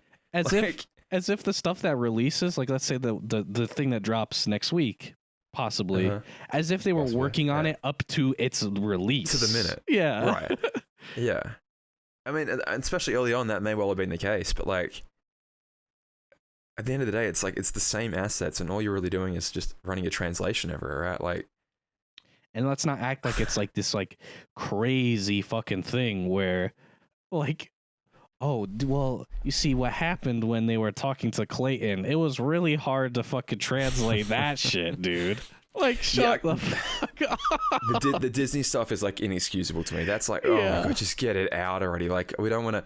Okay, the worst thing we had to go through was, okay, let me see if I can find it. Spin Dash, shout out, man, has got this like awesome spreadsheet of exactly when content dropped in both versions, dude. And I look it up all the time because, all right, so we get Union Cross properly, right? We get the reveal that Lorium and Brain you know, Union Leaders 4 and 5, and then we get a little Chirithy pet, whatever, and then the next month we go to Agrabah, right? We are in Agrabah for 1, 2, 3, 4, 5, 6, no, 5 months.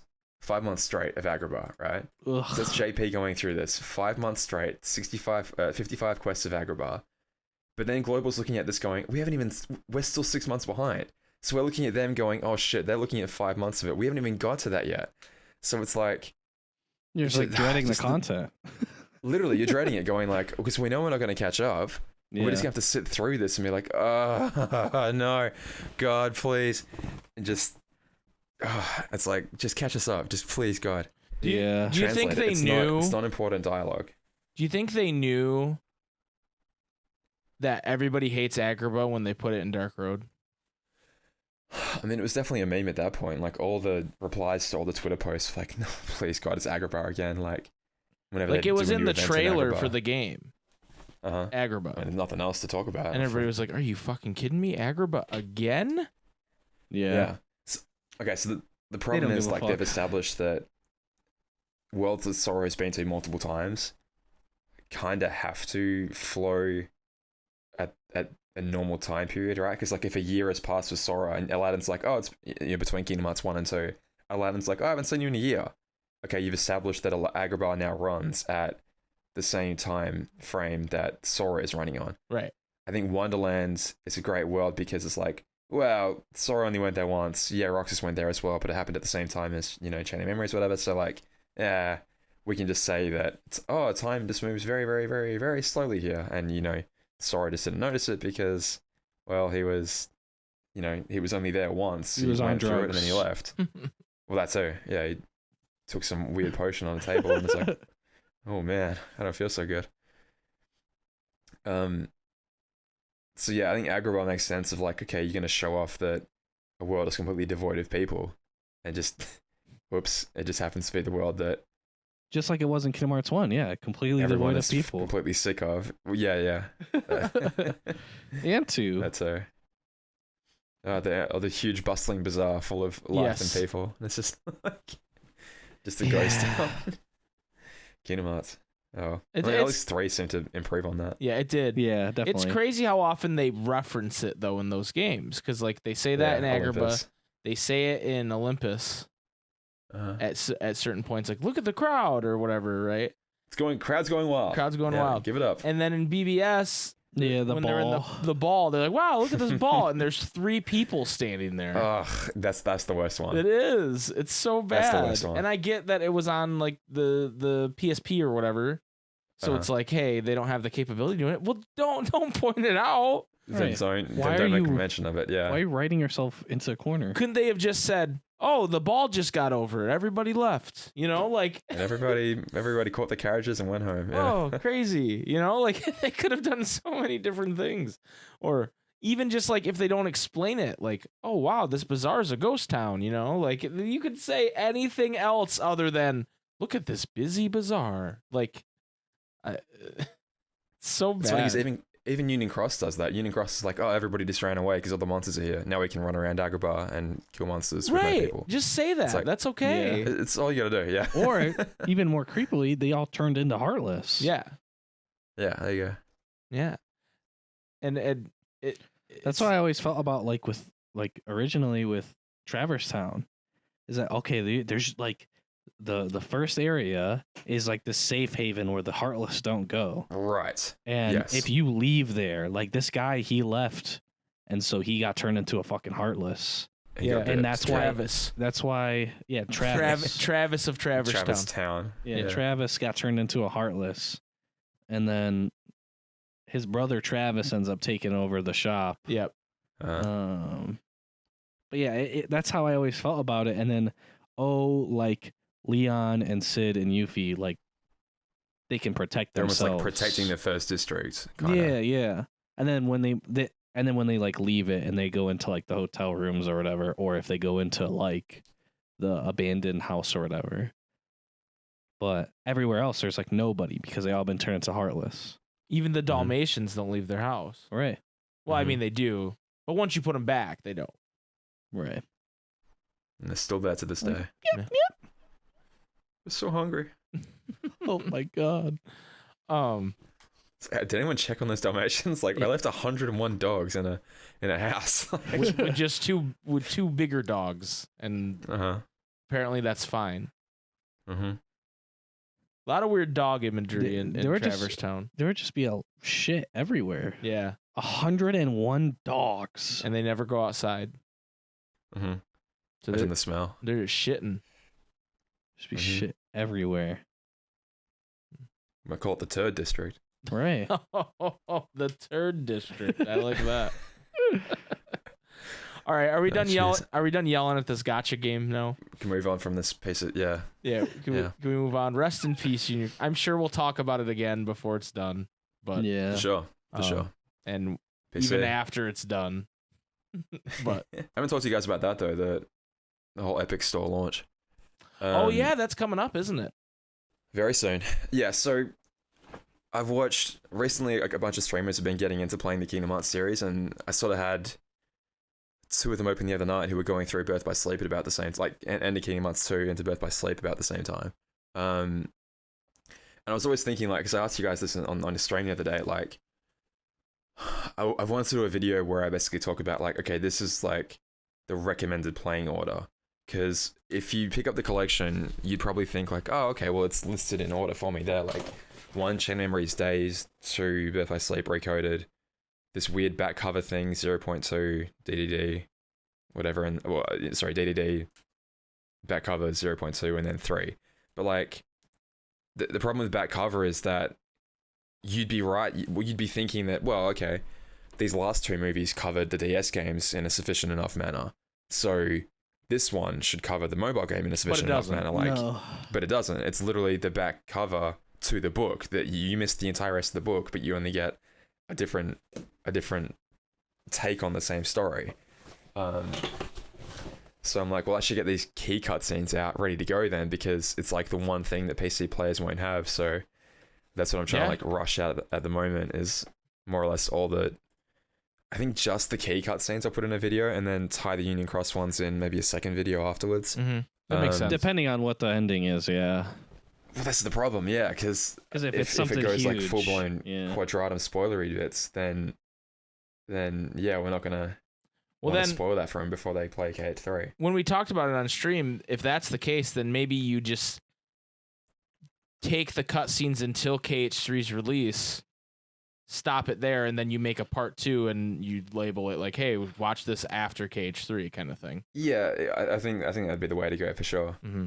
Yeah, because like you need to get some of that before you play KH3, because obviously like the whole secret ending and the regular ending, I suppose, is very, very dependent on, like, it's not a reveal if you don't be like, who the hell is Lushu? Why do I care? Like, it's only important if you're like, holy shit, it's him. Woo! Lose you more like who's you, am I right? Exactly right. That's exactly right.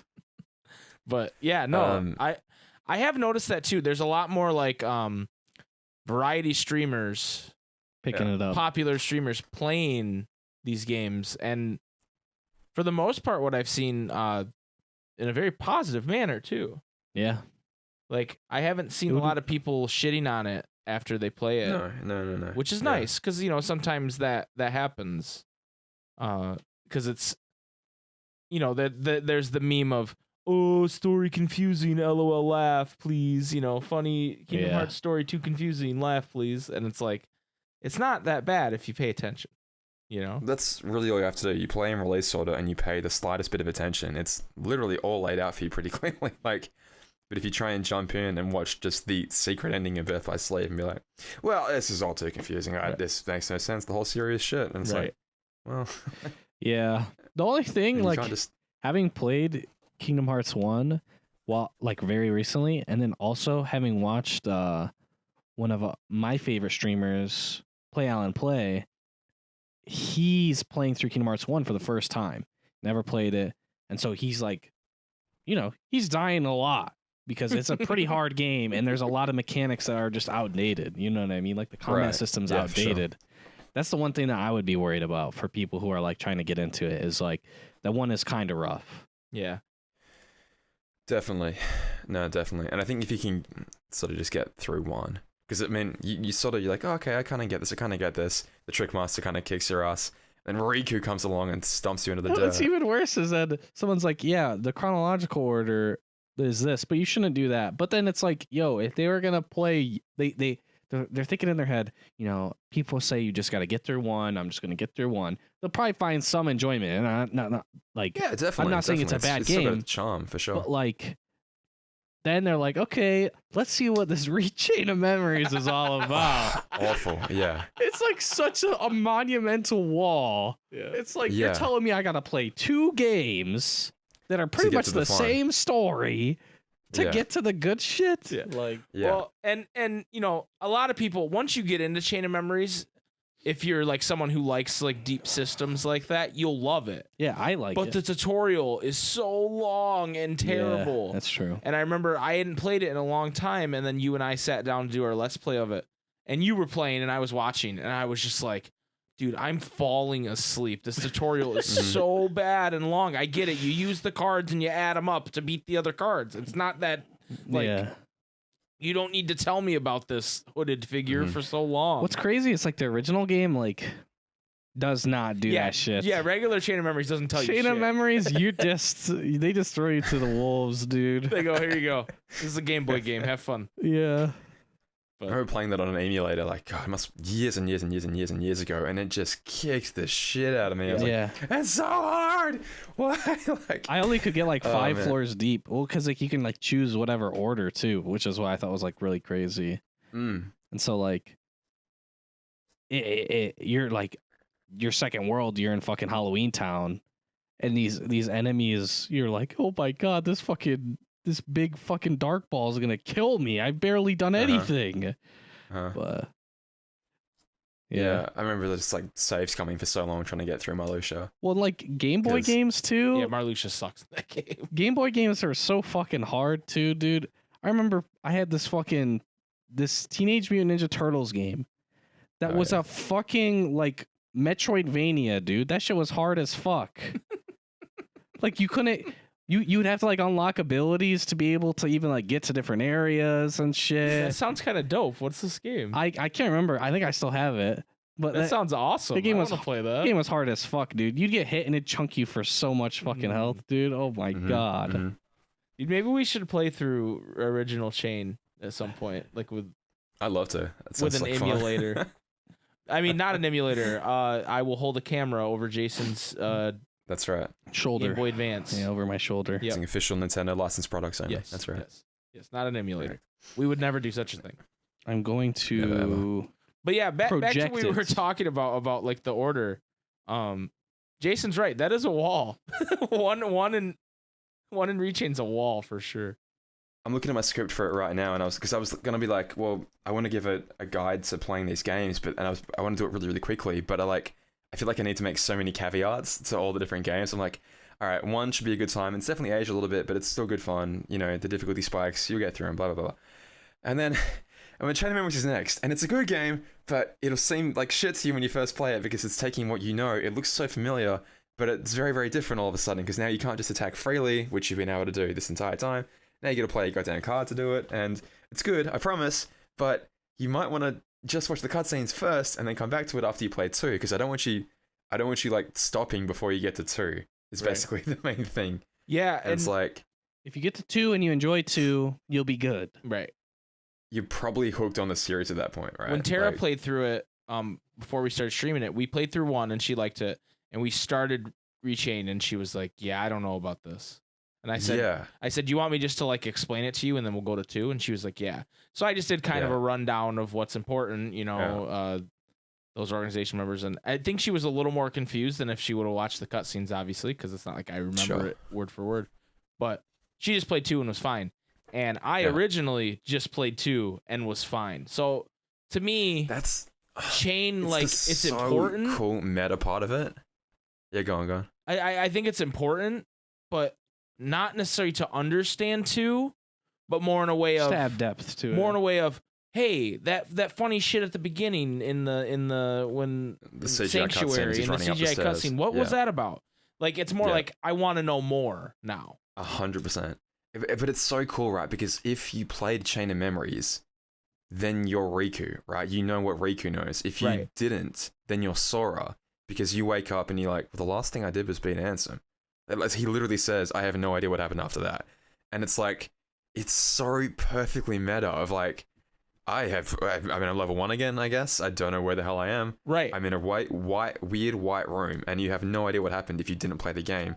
But if you did, you've got all this inside information that, like I said, then you're kind of Riku at that point who did know everything. Yeah. I don't know. It's perfect because you kind of get a vastly different experience, but they both work depending on if you play or don't play Chain of Memories. Yeah. Well, and they kind of it's very cool. It's like I think they kind ignorance. of explain enough too for you to like get it, right?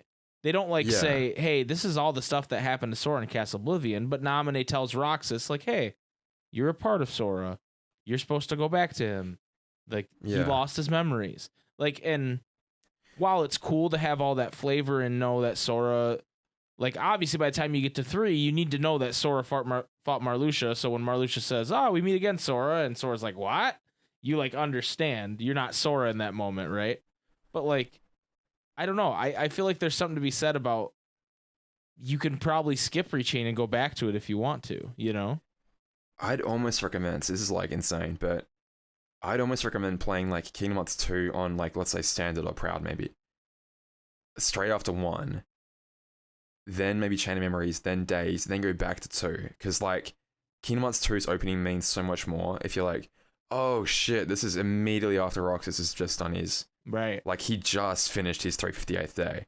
And now here we are. Mm-hmm. Like it hits way more when you're like, oh shit. Like, I don't know. I think it's very much meant to be like, because the first time you go through, you're like, who the hell is this kid? What am I doing? What's going on here? Well, I guess if you play in release order, I suppose if you play the Days movie before you play 2, you I guess lose a lot of that mystery. But I feel like the mystery is a lot of the fun because like you don't even know what a nobody is. You don't even, unless you're like really paying attention, you don't even realize like, oh yeah, shit, Sora became a Heartless, right? Yeah. Right. So he would have a nobody, right? Okay. Like, I think a good way to put it is like, obviously, like, okay, I think WandaVision is a good setup for it. This isn't any spoilers, right? Because if you've watched Endgame and you watch Infinity War, you know Vision's dead, right? So either you're Vision and you don't know that you've died, right? And like you're just there existing in this place, or you're Wanda and you know this shit happened. Like that's like Sora and Riku, where it's like Right. he knows the shit that he had to do. He had to go to the darkness to save his friend, and Sora has no idea. Like he's just going through this thing with his friends. Yeah. Well, and is it? Are we like creating the demo cut right now? This like. There's that like secret way of watching Star Wars like movies. Star Wars, yep. Yeah, we're creating the demo play order right now. This Kinda, yeah. The secret way to play through Kingdom Hearts. Only the pros know about it. Like I think if you can get through all the games, like release order is definitely the best. But I think maybe for enjoyment, like going from 1 to 2 feels so friggin' amazing. You're like, oh my god. I'm so much more agile right now. Like I've got all these crazy abilities and movements, and like you don't have to do the whole story 3 times over. Yeah. Well, yeah, that too. Well, and what's crazy is you cannot you can go 1 to 2 and be fine. You cannot go 2 to 3. No, you can't. Not at There's all. just too much lore in those other games in between that. I see. Sorry. Yeah, no, absolutely not. Like like imagine saving Aqua and not knowing who the fuck she is. No, absolutely not. No, definitely. What? That's not emotional at all. No. Like when she's sitting there, her eyes are all red and shit. You're less like devoid of any sympathy. Who is this chick? Like, oh, she's sad. You'd be so checked out at that point, right? Like, wait, who's this? That's the thing. Who's this kid in the mask that looks like Sora? Why is he fighting me? Yeah. Like you would have no idea. So it's so crazy how. I don't want to use the word convoluted because I think people use that about Kingdom Hearts unfairly all the time, but it's crazy how much the story branches out after 2 to all this other content that you need to consume before you get to 3. And it makes sense because there were years and years between it, but from 1 to 2, that's so to me that's the way I would recommend someone to play it now that I've gone through it with someone who has never played before. Just go to 2. Yeah. Don't worry about Chain of Memories. Come back to it if you want. That's the thing. It's like if you get through 2 and you're like, I love the series, it's like, okay, cool. You're probably going to be more lenient with Chain of Memories. Right. Because I think that could definitely be a real big turn off for a lot of people. Like, and if you weren't, like I said, if you weren't a streamer who was going to be like, well, I just got to get through this because I'm, playing them in order, you might just be like, nah, I'm just going to drop the series. I'm not having too much fun. Something I just thought about is, the part of the problem with Chain of Memories is that it's literally just replaying the worlds you just did in Kingdom Hearts 1. So you're losing that fatigue. You're going, if you're detached from that enough, you're losing that. You might fatigue. almost be nostalgic for it by the time you come back to it. Right, you're like, oh yeah, I remember Traverse Town. This is cool. Well, and things play out a little bit differently too, Right. so you can be like, well, this is like kind of weird. And then you go, wait, where's Deep Jungle? Yeah, and then you get really sad if you're me. But yeah, like having a direct. Because you have to play it as Sora and goddamn Riku. It's like, oh my god, I'm sick of these worlds by now. Like, just get me out of here. Well, even more if you go like 1, Chain of Memories. Like the main story that I really like about Chain of Memories is that like Sora is kind of losing who he is and he doesn't even know it. Mm-hmm. And if you've played 1 and 2, it means more, right? Like there's that more of that attachment. It's like, yo, like, no, you're not here to save Naminé. You're here to save Kairi. Like, you care about Kairi, like not Naminé. You know what I mean? And then you also care about Naminé more as well. Right. Because you might hate Naminé if you like, you're like, she's just a liar. You know what I mean? Yeah. So, I don't know. I think you probably enjoy it more if you go 1, 2 than Chain. I mean, it's not perfect. There's things about it, like you just saying Naminé. I'm like, but then the resolution of like Naminé's arc there, and so that's kind of not as great. Like, you know what I mean? So it's not perfect, but I think I still would go 1, 2, then Chain, then 3, 5, 8. Yeah. And I think that's like, I'm not here to tell somebody that's the right or wrong way to do something, but to me, like that's just a no-brainer. Especially with, it does seem like a pretty good way of doing it. Right, especially like when you consider the gameplay wall where we were talking about with 1 and Rechain. It's like, whew. That's a lot to ask somebody to like slog through. Yeah. Yeah. Again, to reiterate, like, I do enjoy Chain of Memories if I'm in the mood for it, but like, it's almost like the eat your vegetables before you can have dessert sort of thing. It's like, 2 is around the corner, and you're like, just get me through this. Yeah, and maybe I want to go jumpy and reaction commanding and maybe we're different like that though, because we know that 2 is so much better, and so we're just like, maybe maybe someone who doesn't have that expectation is just like, okay, I'll get through this, whatever, you know. But we're like, oh, God, I just want to play 2 when I'm doing a full replay, you know. For sure. That's just like I would almost then swing back to 2 after you do Chain of Memory in Days and then play it on Critical, because it's like at that point maybe you're experienced with the combat enough where it's like, all right, I'll give this a go. Because goddamn, Critical is so fun. Yeah. God damn, it's so fun. Like, That's good. if you know what you're doing at that point, like that risk versus reward thing. It's like you're dealing out so much damage, and you start with all these like extra abilities, and I don't know. I think KH2 crit is the best crit. Or the best 100%. like hard difficulty. Undeniably, yeah. It's amazing. KH3 is so okay, goddamn but good. KH3 has a lot of really dumb fights on crit that are just like the fucking pirates bird thing. Yeah. Oh, that's so bad yeah. on crit. And the sledding that's like a Days downhill throwback. is so bad on The crit. sledding is so bad. So terrible. When the dragons are just killing you over and over. I remember watching Lunar Lux just wipe over and over and over. Dude, that was me. I got like 3 hours, I'm not even exaggerating, stuck on that goddamn bit on my it's crit level 1 playthrough. It's so like, bad. this is literally embarrassing. Like, I can't get past this part. Yeah. I had pro codes on, or no, easy codes on. I was just trying to get through the game on crit to get Oblivion. Just one-shotting everything. You know, just so I had like all the easy codes on, but I was on crit. Yeah. And I still just got stuck there for probably 45 minutes. It's such a there's no rhyme or reason it's for when terrible. you get hit. It's way too long. It's terrible, yeah. It's so bad. It's not fun at all. Like if they would just cut that out and just put like where you're just sledding down the hill with the fun music playing, oh my God, that would be such a better game. Like, oh, the avalanche happens because like it doesn't even make sense because you're getting chased by these ice dragons, and then you jump off a hill, and then you're doing like the slider mini game. What are those dragons doing during the whole slider mini game? Also, just where gave did up? the avalanche go? Yeah, they just gave The up. avalanche just goes away?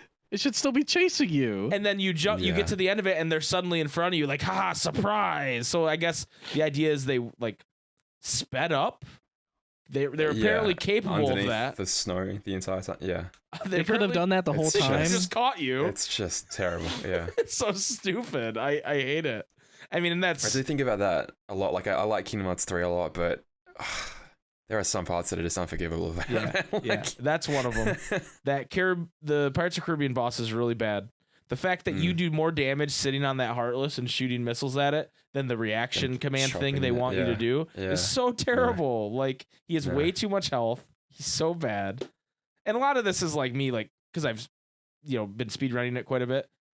Like, so that I don't know if I'd have that normal complaint if I If you wasn't doing it. if you only do it once, yeah, but still on crit. Like if you played it on crit, it's probably your second playthrough, Yeah. at least. For sure. Some Well- people play it on crit their first time. Well, crit wasn't available at launch. too. right, that's Yeah. true too. yeah. But like it's just so bad having done it before. Yeah. They nerfed him. Yeah, They nerfed that boss. Like they literally did. I think the 1.3 update, they made him take more damage. Yeah, Yeah, lowered his defense, I think, yeah. Yeah. I mean, it's stuff like that, and then like the San Francisco, like chasing Baymax Oh around my fight. God, dude. It's like you read my mind, Damo. I was God. going to say that next. God. There's no rhyme or reason to that either. I keep Yeah. when I've been speedrunning, I keep getting slower at it, and I have no idea why. I get farther along on the track, and I don't know why I'm doing less damage to him, or why I'm not hitting him, or whatever the fuck is happening. It's Yeah. so ridiculous. I hate because it. if you get hit by his orbs or whatever, you like slow down, and then also just like the tracking on your R2, like your fire, Ugh. is just good Yeah. sometimes and is bad other times. So bad. You could literally fly Yeah, the yeah. exact same way. Like I remember I was like, okay, I'm gonna stay on the right side of the screen this time. And then I was like, okay, I'm gonna stay on the left side of the screen this time. And like they were both pretty much the same. Yeah. And then like sometimes I'd just be way slower. Yeah. What a disappointing boss fight.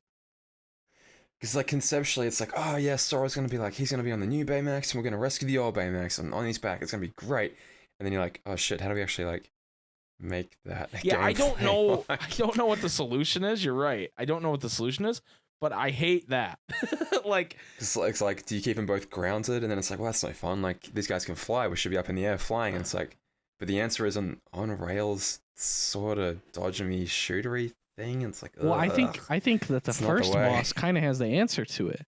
you fight him, and then like grounded somewhere, like you fight him in the street or whatever, right? And he flies away. You hop on Baymax's back, and maybe you shoot some Heartless or something along the way. Then you fight him on top of like one of the buildings or whatever, right?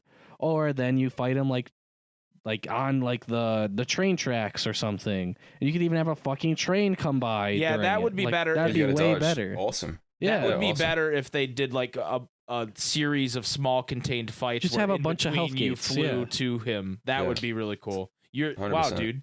Can you make Kingdom Hearts 4, please? Yeah, dude, I got you. Retroactively.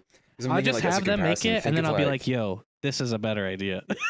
yeah. Wait till they're finished, and then publish it and be like, hey, did you think about? I think like a comparison of like, okay, think of like the KH2 Agrabah escape, where you're like on a that's rail, terrible but you're on the too. back of the curtain carpet. Yeah. Like, I mean, it's not great, but like at least you're Sora, you get to move around really fast. You just like flick the analog stick and you can zip all over the screen wherever you want to. Enemies show up right in front of you, and it's just a challenge of like, They get like okay, one shot. how efficiently can you hit these guys? And it's fun. You just like beat the crap out of them, and they go flying across the screen. Yeah, the and they're, like, escape is much my- better when they make you hunt than when they make you hunt the orbs and cast magic on it, because that's pretty bad. That's terrible. that's pretty rubbish. But like, that's a very weird gimmick. Just bringing that up, like, because as soon as you know, well, okay, I'll just go for the furthest one away first. That's the entire point of that. Right. Dissolved straight away. I don't know. That's a weird bit, but Yeah. Well, I even don't know, when like, you there's do the ways you can make on-rails farthest fun. one last, it's so fucking easy to get back. Like I don't think I ever 100%, yeah. failed getting back. The hard part was just not like hitting the magic on time, and then it's like, oh, well, I fucked it up, so now I have to wait for my magic to recharge. Like, just don't get griefed by the fucking Heartless. That's the fucking problem.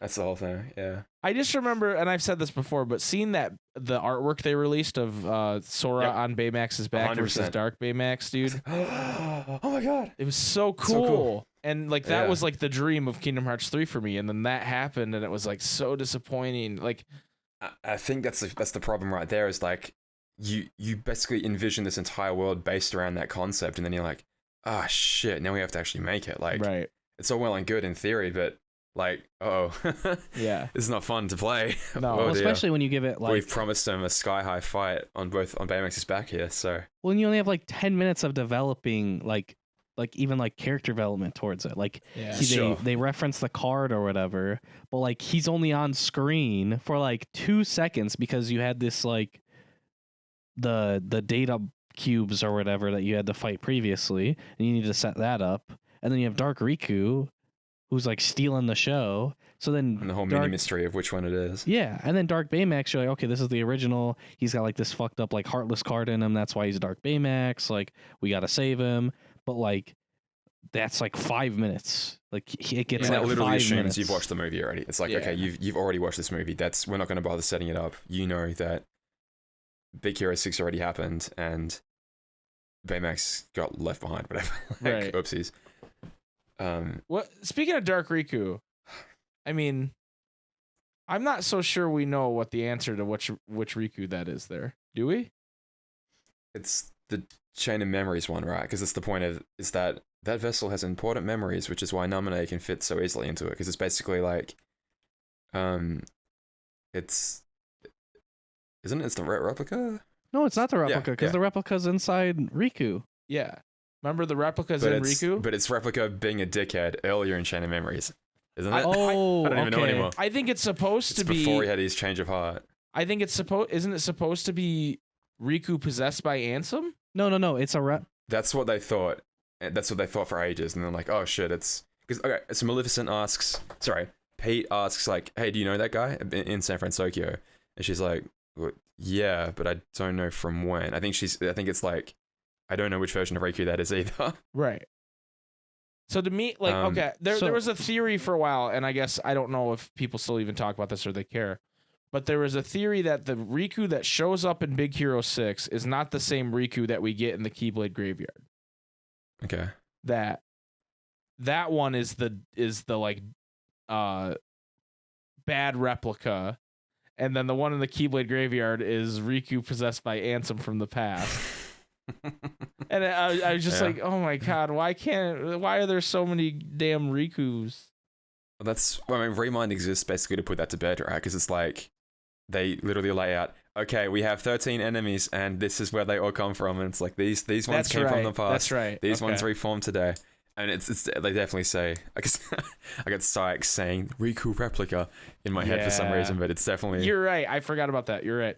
They do. And they like do. even in KH3, Riku's like, this is bad me. I'll get him. And then his ghostly little Riku replica's like, no, it's me, and attacks. Does the he vessel, say whatever, that? whatever. Yeah. Man, I haven't watched cutscenes in a long time. I guess. Yeah, because they are trying don't to. think It is he- part of the mystery of like which actual friggin' version of Riku this is, but I don't think he says that it's me. I think he just says like, "Yo, like, this is just a replica." Like, let me see. Let me consult the archives. I have a memory of him saying, "No, it's me," but I could just be talking shit. I don't know. because like the idea is that like when you fight Xemnas, like it's Xemnas, but like inside of a replica. So like if you could take him out of the replica, it would be a body as well. But because you defeat him, the replica, like the We body destroy it, and yeah. him, it goes away. Yeah. And That's the right. reason why it doesn't get destroyed is because Replica Replica. takes him out. That's right. Exactly right. Yeah. And I think it has to be that one because my understanding is that Namine is a perfect fit for it because it's full of Castle Oblivion memories, right? Like, and she can basically just slot her heart pretty cleanly into it, and like it'll be a good candidate for her to. That could be entirely my headcanon, but I feel like I read that once. Hmm. I don't know. Who Like knows, it man? would have suited Replica really well, but he sacrificed himself so that Namine could have it, and then said, "Take care of her." I mean, Because they couldn't make more replicas. Yeah, there's no way they could have more. Vexen. Yeah, I know. Yeah, Now that I guess Vexen's in the on their moment. team. yeah. Yeah, but I'm glad it happened that way because I don't know if I could handle bromance Riku and his own replica hanging out anymore. I had enough of that. I think Yeah. they made a pretty clean break of like, okay, let's just get just him wrap out it of up, here. yeah. And all right. We already That's got to enough deal Rikus with for now. Roxas and Ven and all that. Just- Vanita, Sora. Vanita, Sora, Riku, 5 Riku. billion different Ansems. Yeah. That's a lot. Do you ever think? I mean, this is completely unrelated, but it just popped in my head. Do you ever think? I mean, obviously, these Heartless were killed to reform the organization as real people. Do you ever think we're going to find out what their Heartless were or what they looked like? I think that. I mean, obviously, you do a fair bit of work in Radiant Garden, and they all like reform there. I think the Battle of the Thousand Heartless is meant to be like, and you killed them all. You Hmm. killed all the ones that are about to reform. Like, You don't think they'd have Uh, like stronger Heartless than that though? I think some would. I mean, it'd be cool if they did. Like, we fight like what the Blizzard and Ice, not Titan, but Blizzard Lord, Ice Lord. What are they called? The ones we fight in Agrabah in Oh KH2. yeah. Those And guys. it's like, yeah, I mean, that could be Vexen's Heartless, and that could be Axel's Heartless. Sure, why not? Like, there are enough elemental kind of Heartless out there that, like, yeah, why not? We could say it's each of these guys. Like, what the Lightning Dragon one in Milan's world. It's like, yeah, why not? That could be Luxane. Sure, why not? Like, I don't think they're ever going to go back It is and be pretty like crusty. I just deliberately. and I which know ones. this mean, is it'd be because cool, of but- retcons, but like it's just so weird that Ansem, Secret Darkness, is a Heartless, and Xemnas is the nobody of Terranort. But no one else had a Heartless, even that. Like this guy wasn't just like strong, he's knowledgeable and he can act as a human, and no one else got that treatment. And I just thought I always think that's so weird. I do, yeah, okay. I do wonder if it's like, because by the end, like that huge ass Heartless that he becomes is almost like a fusion of the Guardian and him as a Heartless, right? Right. Like the huge world of chaos.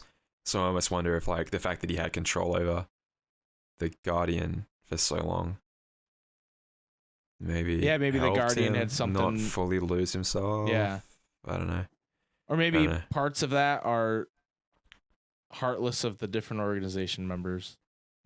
Like yeah, like the big face on the front of the boat is Lexius' Heartless.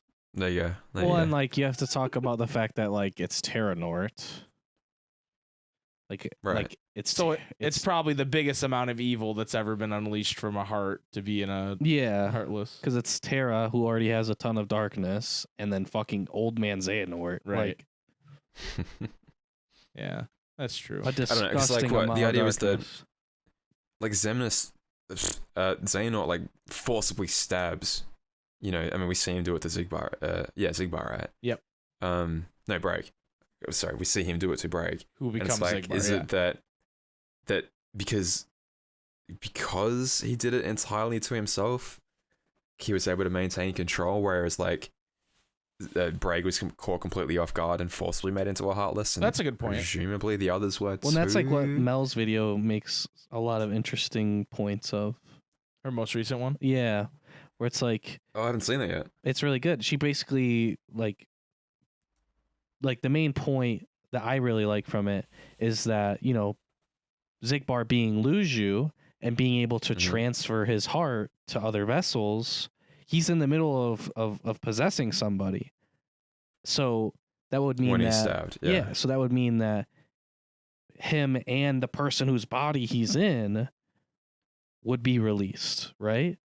And so Right. she's talking about how, well, maybe he lets his heart out, because you see his heart go out, right? That he purposely lets his heart go out to just have it go back in, and then he's just like playing like he's a nobody or something like that. Yeah. That's a cool idea. That's a really cool idea. Because the idea would be that like when that heartless is killed, that like there would have to be two heartless that would be killed. Like they would form like Right. Luju and Braig, like the actual person, would Right. form separately. Right.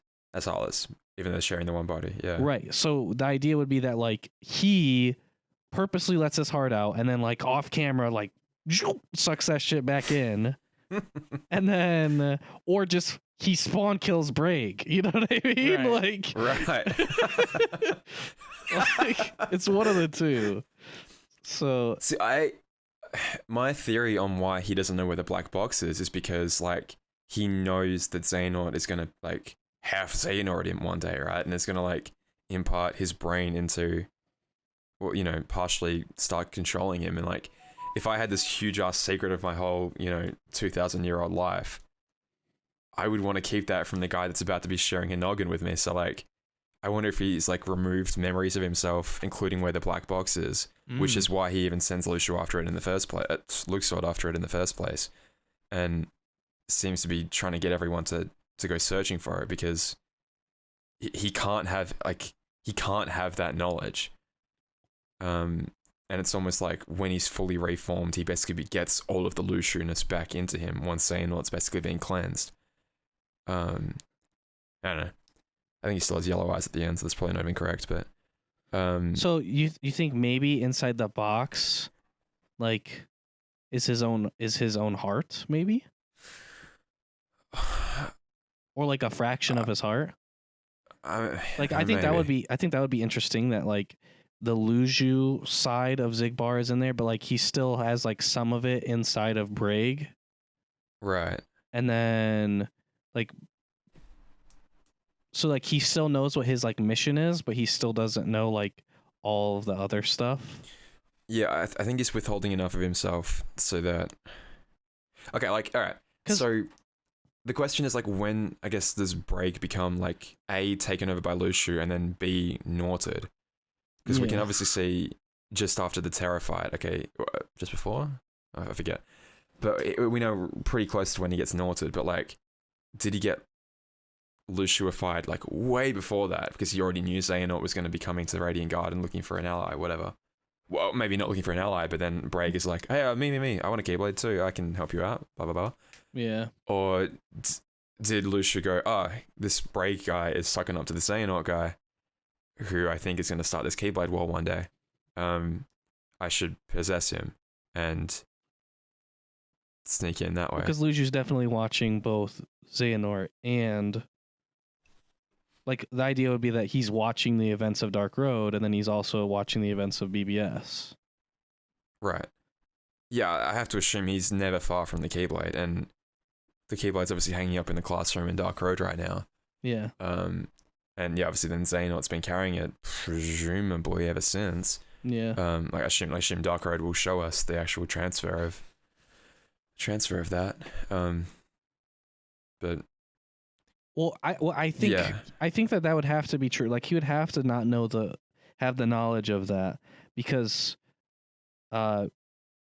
when Aqua is talking to Terra in 0.2, Xehanort gains the knowledge of what Terra knows, because she's like, yeah, he's asleep, like he's in Castle Oblivion, and then Xehanort's like, ha, I tricked you, like I have a piece of me inside of Terra, so like I'm able to know this knowledge now. So he would have to therefore know what everybody else was that he put a piece into, right? Like that would make sense. Okay, so in that, Terra's like, oh, you see me as me because that's how you remember me. I think he is Terranaut at that point. Yeah. We just see him with brown hair, I think. And he's sort of like... Because it turns silver while she's not looking. Yeah. And, I mean, yeah, he's literally like, struggling in this darkness all around him, and then his hair goes silver, but like, I have to assume that like, that's more for... Because his eyes go yellow then too, yeah. Yeah. It's weird. 0.2, 0.2 is tough. Yeah. Like the lore behind all that. Yeah. Because what's the entire point of that? She's like, oh yeah, he's in Castle Oblivion. I put him there. Therefore the implication is that's why Xemnas sends the... Well, because Xemnas knows about it because he's the nobody of Terranort, right? So then he knows I'm still trying to find this kid because can make the Keyblade. Yeah, I assume that's why he wants Ven, and then partially because Terra probably wants to see his friend again. If Terra's able to have any influence at all over Xemnas. Right. Which he probably barely does, if at all. But yeah, I assume, yeah, we want Ven back because he's important to forming, for the plan. And then I guess if you read that through Kingdom Hearts 3's lens, that well, he's a Guardian of Light, we need to make sure he's findable by Sora or whatever, so that we can have our war. But yeah, I think Terranaut only knows once he's been told, right? Like once they're like, oh yes, now I know exactly where he is, blah blah blah. Thank you, Aqua, you fool, you've told me, ha ha ha. Yeah. Evil. But like I guess actually to disprove what I was thinking, he doesn't retroactively gain all of Terra's... No, but Terra wouldn't know anyway. Terra wouldn't know anything that happens after the Keyblade graveyard. Yeah. At all. Yeah, so he needs to like trick Aqua into telling him where Ven's been hidden. I think I've officially gone cross-eyed. I guess it would just have to be one of those things where you'd have to fact check and see if Old Man Xehanort knows all the stuff that all the other members in KH3 know. But like he talks so little. Yeah. Yeah, we don't get much out of he him. Knows. I would feel like you'd have end. to, because he knows the stuff that like Xemnas and Xigbar and young Xehanort find out in DDD, and it's like a same type of thing, right? Yeah, but like when they're in the chair room. Like Sykes is still able to betray them even though he's a Naut, right? Like I mean, not literally, but he's still effectively trying to bring like Roxas and Shion back. Right. Like, so not outright betray him, but push in that direction. Yeah. Yes, I think that's like a smart way to do it. I would say that would get a pass. Yeah, but like Xehanort isn't in like direct control at that point. So I guess it's the question, like, what is Xehanort putting in? Is he just putting in like, okay, I'm going to top up your natural darkness with mine, or am I exercising some amount of control over you? Because they seem to be just themselves, right? Yeah. All the organization members, they just have yellow eyes now. Like the personalities haven't changed at all. Well, I remember thinking that in the cutscene where Xigbar is saying, "May your heart be your guiding key." I remember the first time I watched that, I thought it was Old Man Xehanort's voice. Like that would. It kind of does. It kind of like changes when he says it. It's not when he.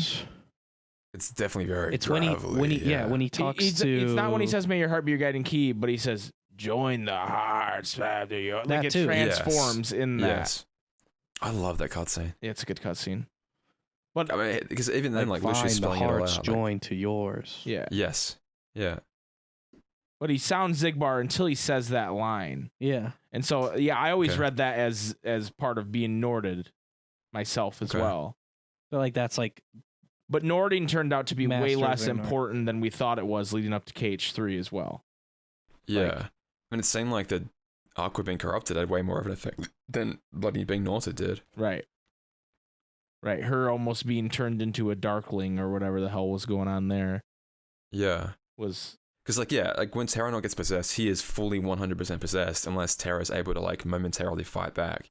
Whereas with the organization members, I mean, maybe it's a factor of, like, A, he's still got his own heart, and then B, he's also taken 13 pieces of it and split them up. Like, he doesn't have complete control where he does, like, with 100% of his heart possessing Terra, he was able to mostly get control. Whereas, like, okay, he's in his own vessel, plus he's lost 12 other pieces. So maybe you don't get that much control over. Well, and your then it targets at seemed that point. there later when you go to Scala in his heart, and there's the 13 vessels there. That seems more like he's controlling them directly, as Yes. opposed to them being they're just vessels for him at this point. Which Xemnas has a similar kind of in his With the weapons. with the weapons in his boss fight. Yeah. He suddenly has control of all their weapons in KH2. Yeah, So that's actually an interesting parallel that I didn't think of till now. definitely. But- Yeah, no, it's very, very cool. Yeah. okay, you would probably be able to answer this. So the idea with the Darklings is that they would turn into what we know as like darkness, right? Or is that like is that not All we confirmed yet? know of them Like, that would be is like a that they stretch. yeah, I mean, they're wielders that became so obsessed with finding light that they turned to darkness to achieve it and eventually got corrupted by it. Right. That's the idea why they like and- continuously try to find the light. And they're still after light today. Yeah, yeah. So, I don't know. They seemed pretty surface level for a while, but now, literally, in the last update for Union Cross, well, we've been chasing this like one around, Yeah. pretty much all over Wreck-It Ralph's world, and it's looking for someone. And that someone's not Ven, and it's not the player, but it's implied to be a Keyblade wielder. So it's like, well, I mean, of the ones that are currently alive, there's only so many left. It's like Ven, but you're probably looking in the wrong place if you wanted to find Ven. So who else are you after? Like, I mean, I'm thinking of like one of the key kids, but I mean, maybe it's like Lushu or Maybe I'm the monster misremembering, but I himself, feel like isn't there a cutscene in Union Cross where like the Darkling's talking, but it's talking in like a we fashion, where instead of saying like yeah, I, it they says talk we. like they're a hive mind, or like not. There's not one being. Darkness is just a thing. darkness. But yeah, that's not the the same as a Darklings is Darkling. separate. Well, I thought that's what Yeah. I am I misremembering that the Darkling does that as well. I don't remember that. But That's possible. I think it does in like the very first time that you see one. 'Cause from memory, they first rock up, like you hear about him for a while, and then you first see him, I think, when shit's going down and the Foretellers are fighting each other. Yeah. And you start seeing him around then, like you're running up the tower, and you fight a bunch of them in the tower. And I feel like they do talk to you in there. Let me. Well, and there's like the Dark Chirithy stuff too. Okay, so the first time you see him, you run into him, and then 3 just go blah blah blah, and spit out, and you're like, because you would Scald at that point, and then like, Lux, give Lux. Hmm. So Well, they then say there's us, multiple, but yeah. there's multiple of them. Does the Dark Chirithy so- say we or I? Like when it goes beast mode. It's definitely refers to it as itself. Yeah, Okay. it seems to be a singular being, I think. Yeah, Lux, give me Lux, basically, that's all they say. And then they run away. Yeah, we don't kill them, so then they run away. Then Chirithy rocks up, but it's all purple now, long time no see. It basically gives us a whole evil spiel. Light and dark are two halves of the same coin, that's right. Yeah, Dark Chirithy is still the big mystery, basically, because it's like, yeah, I belong to you, player, but nothing it's done since then implies that to be true. So was it screwing with us is it screwing with us, or are they just like retconned it? I really think Union Cross has gone, well, Unchained has gone through a couple of retcons from what was used to be important It's to probably what's been through important the now. ringer, dude. Yeah. Once or twice. I'm trying to think, like, when it first came out, it would have been around like DDD territory, right? And so it's like dreams, so important, dream world. And then like Truthy, it's a friggin' Dream Eater, first of all. Whenever we dream, Effort is able to contact us, implying he's in a dream world and we're just sort of visiting him. And then all of a sudden, here comes Union Cross, and it's like, but actually it was Data. The entire time, actually, it was Data. But it's like, but no, they're still Dream Eaters. Yeah. We still dreamed earlier on. We still had that whole experience of dream. It's like, no. Don't worry about that. If Union Cross was going for another year or so, I'm sure they'd be like, oh, well, there's the unreality. Now we're in the unreality of it all. Yeah. It's Nomura's flavor of the year, whatever he wants. That's the problem. Like when you tell a story over 8 years, right? Like you're gonna want to switch things up. Right. Yeah, it's a problem. I mean, I don't know. I feel like we are in unreality now. Like I feel like because they've said that the world that was forcibly connected to the day-to-day breakdown doesn't exist in the realm of light. So like that means it comes from Quadratum, right? Like that's the arcade is in Quadratum. Right. You've said this to me before. Connected. So you think that Game Central Station is already in Quadratum, so we've already been to Quadratum. Yeah. I think I'm Or at least like their their plane. Yeah. Of I mean, existence. that would be a good way to connect everything. And it makes sense because it's video games, right? It's literally a fictional world, right? So, yeah, I'm really deep in my bullshit of like just the idea of fictional worlds and unreality and stuff, and like acknowledging the fact that a place that you acknowledge isn't real obviously it is real because you can still go there and you can still. I don't know, the definition of reality is very, very, like, not wonky, but it's very malleable, I suppose. You can really play around with what that implies, because... Yeah. Well, especially when you're talking about it in a video game. Yeah. Exactly. Yeah, like, these video game characters are like, oh, this is on the other side of reality to us, and that it must be unreality. And then it's like, well, okay. That doesn't exist in the realm of light or darkness or data... Or dreams. But is an unreality on the other side of yes. and then here's Jackson. A world that doesn't exist. Like they just keep repeating. Like we talked about this last week with Ava, but it's like they just keep repeating the same damn thing. They really drive it home, yeah. And it's like none of you know what. I mean, you obviously know what you're talking about because Nomura wrote you to know what you're talking about. But if this is like a real world conversation, you guys are just saying all three of you are just saying the same nonsense thing over and over and like accepting it to be true. Like, stupid. It's very much the hand wave of like, this is confirmed, we're just going to say it enough times and then it's going to be locked in your memory. Don't question it. Like, the characters, they just know. Guess what? They found out. Ansem just figured it out. He just knew. And no one's going, like, man, this guy spent a long time in the realm of darkness. Maybe he's fucking crazy. No one's saying that. They're like, oh, Ansem's no one's bothered by that. Yeah. He was literally like blown up. It's like, yeah, the characters can dick around for as long as they need to, but then as soon as the plot's like, oh, we need them to figure this out, it's like darkness, right? Like Brain's like, oh, well, what could possibly want to fight the light?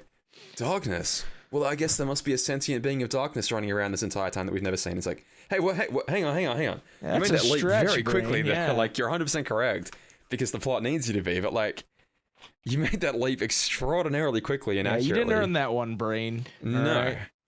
It's like, okay, the story's wrapping up, so we need to get to the point here. They didn't have 6 more months to explore. They just found it out.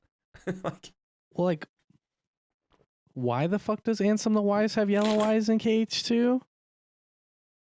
He's been exposed to Realm of Darkness, right? I don't know. Does he have it after he reveals himself? But he's already got him in BBS. So.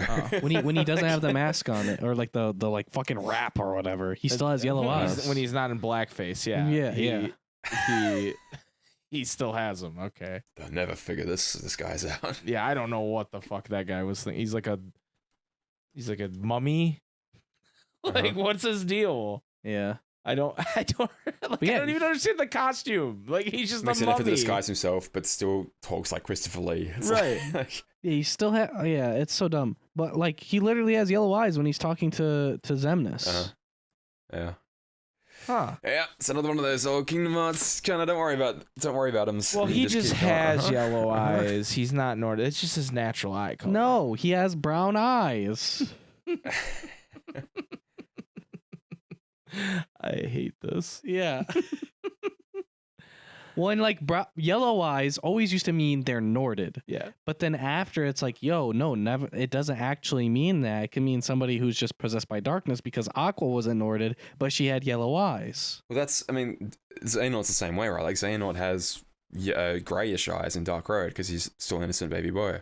Right. But like over time, the more exposed he is to darkness, the more he gets corrupted by it.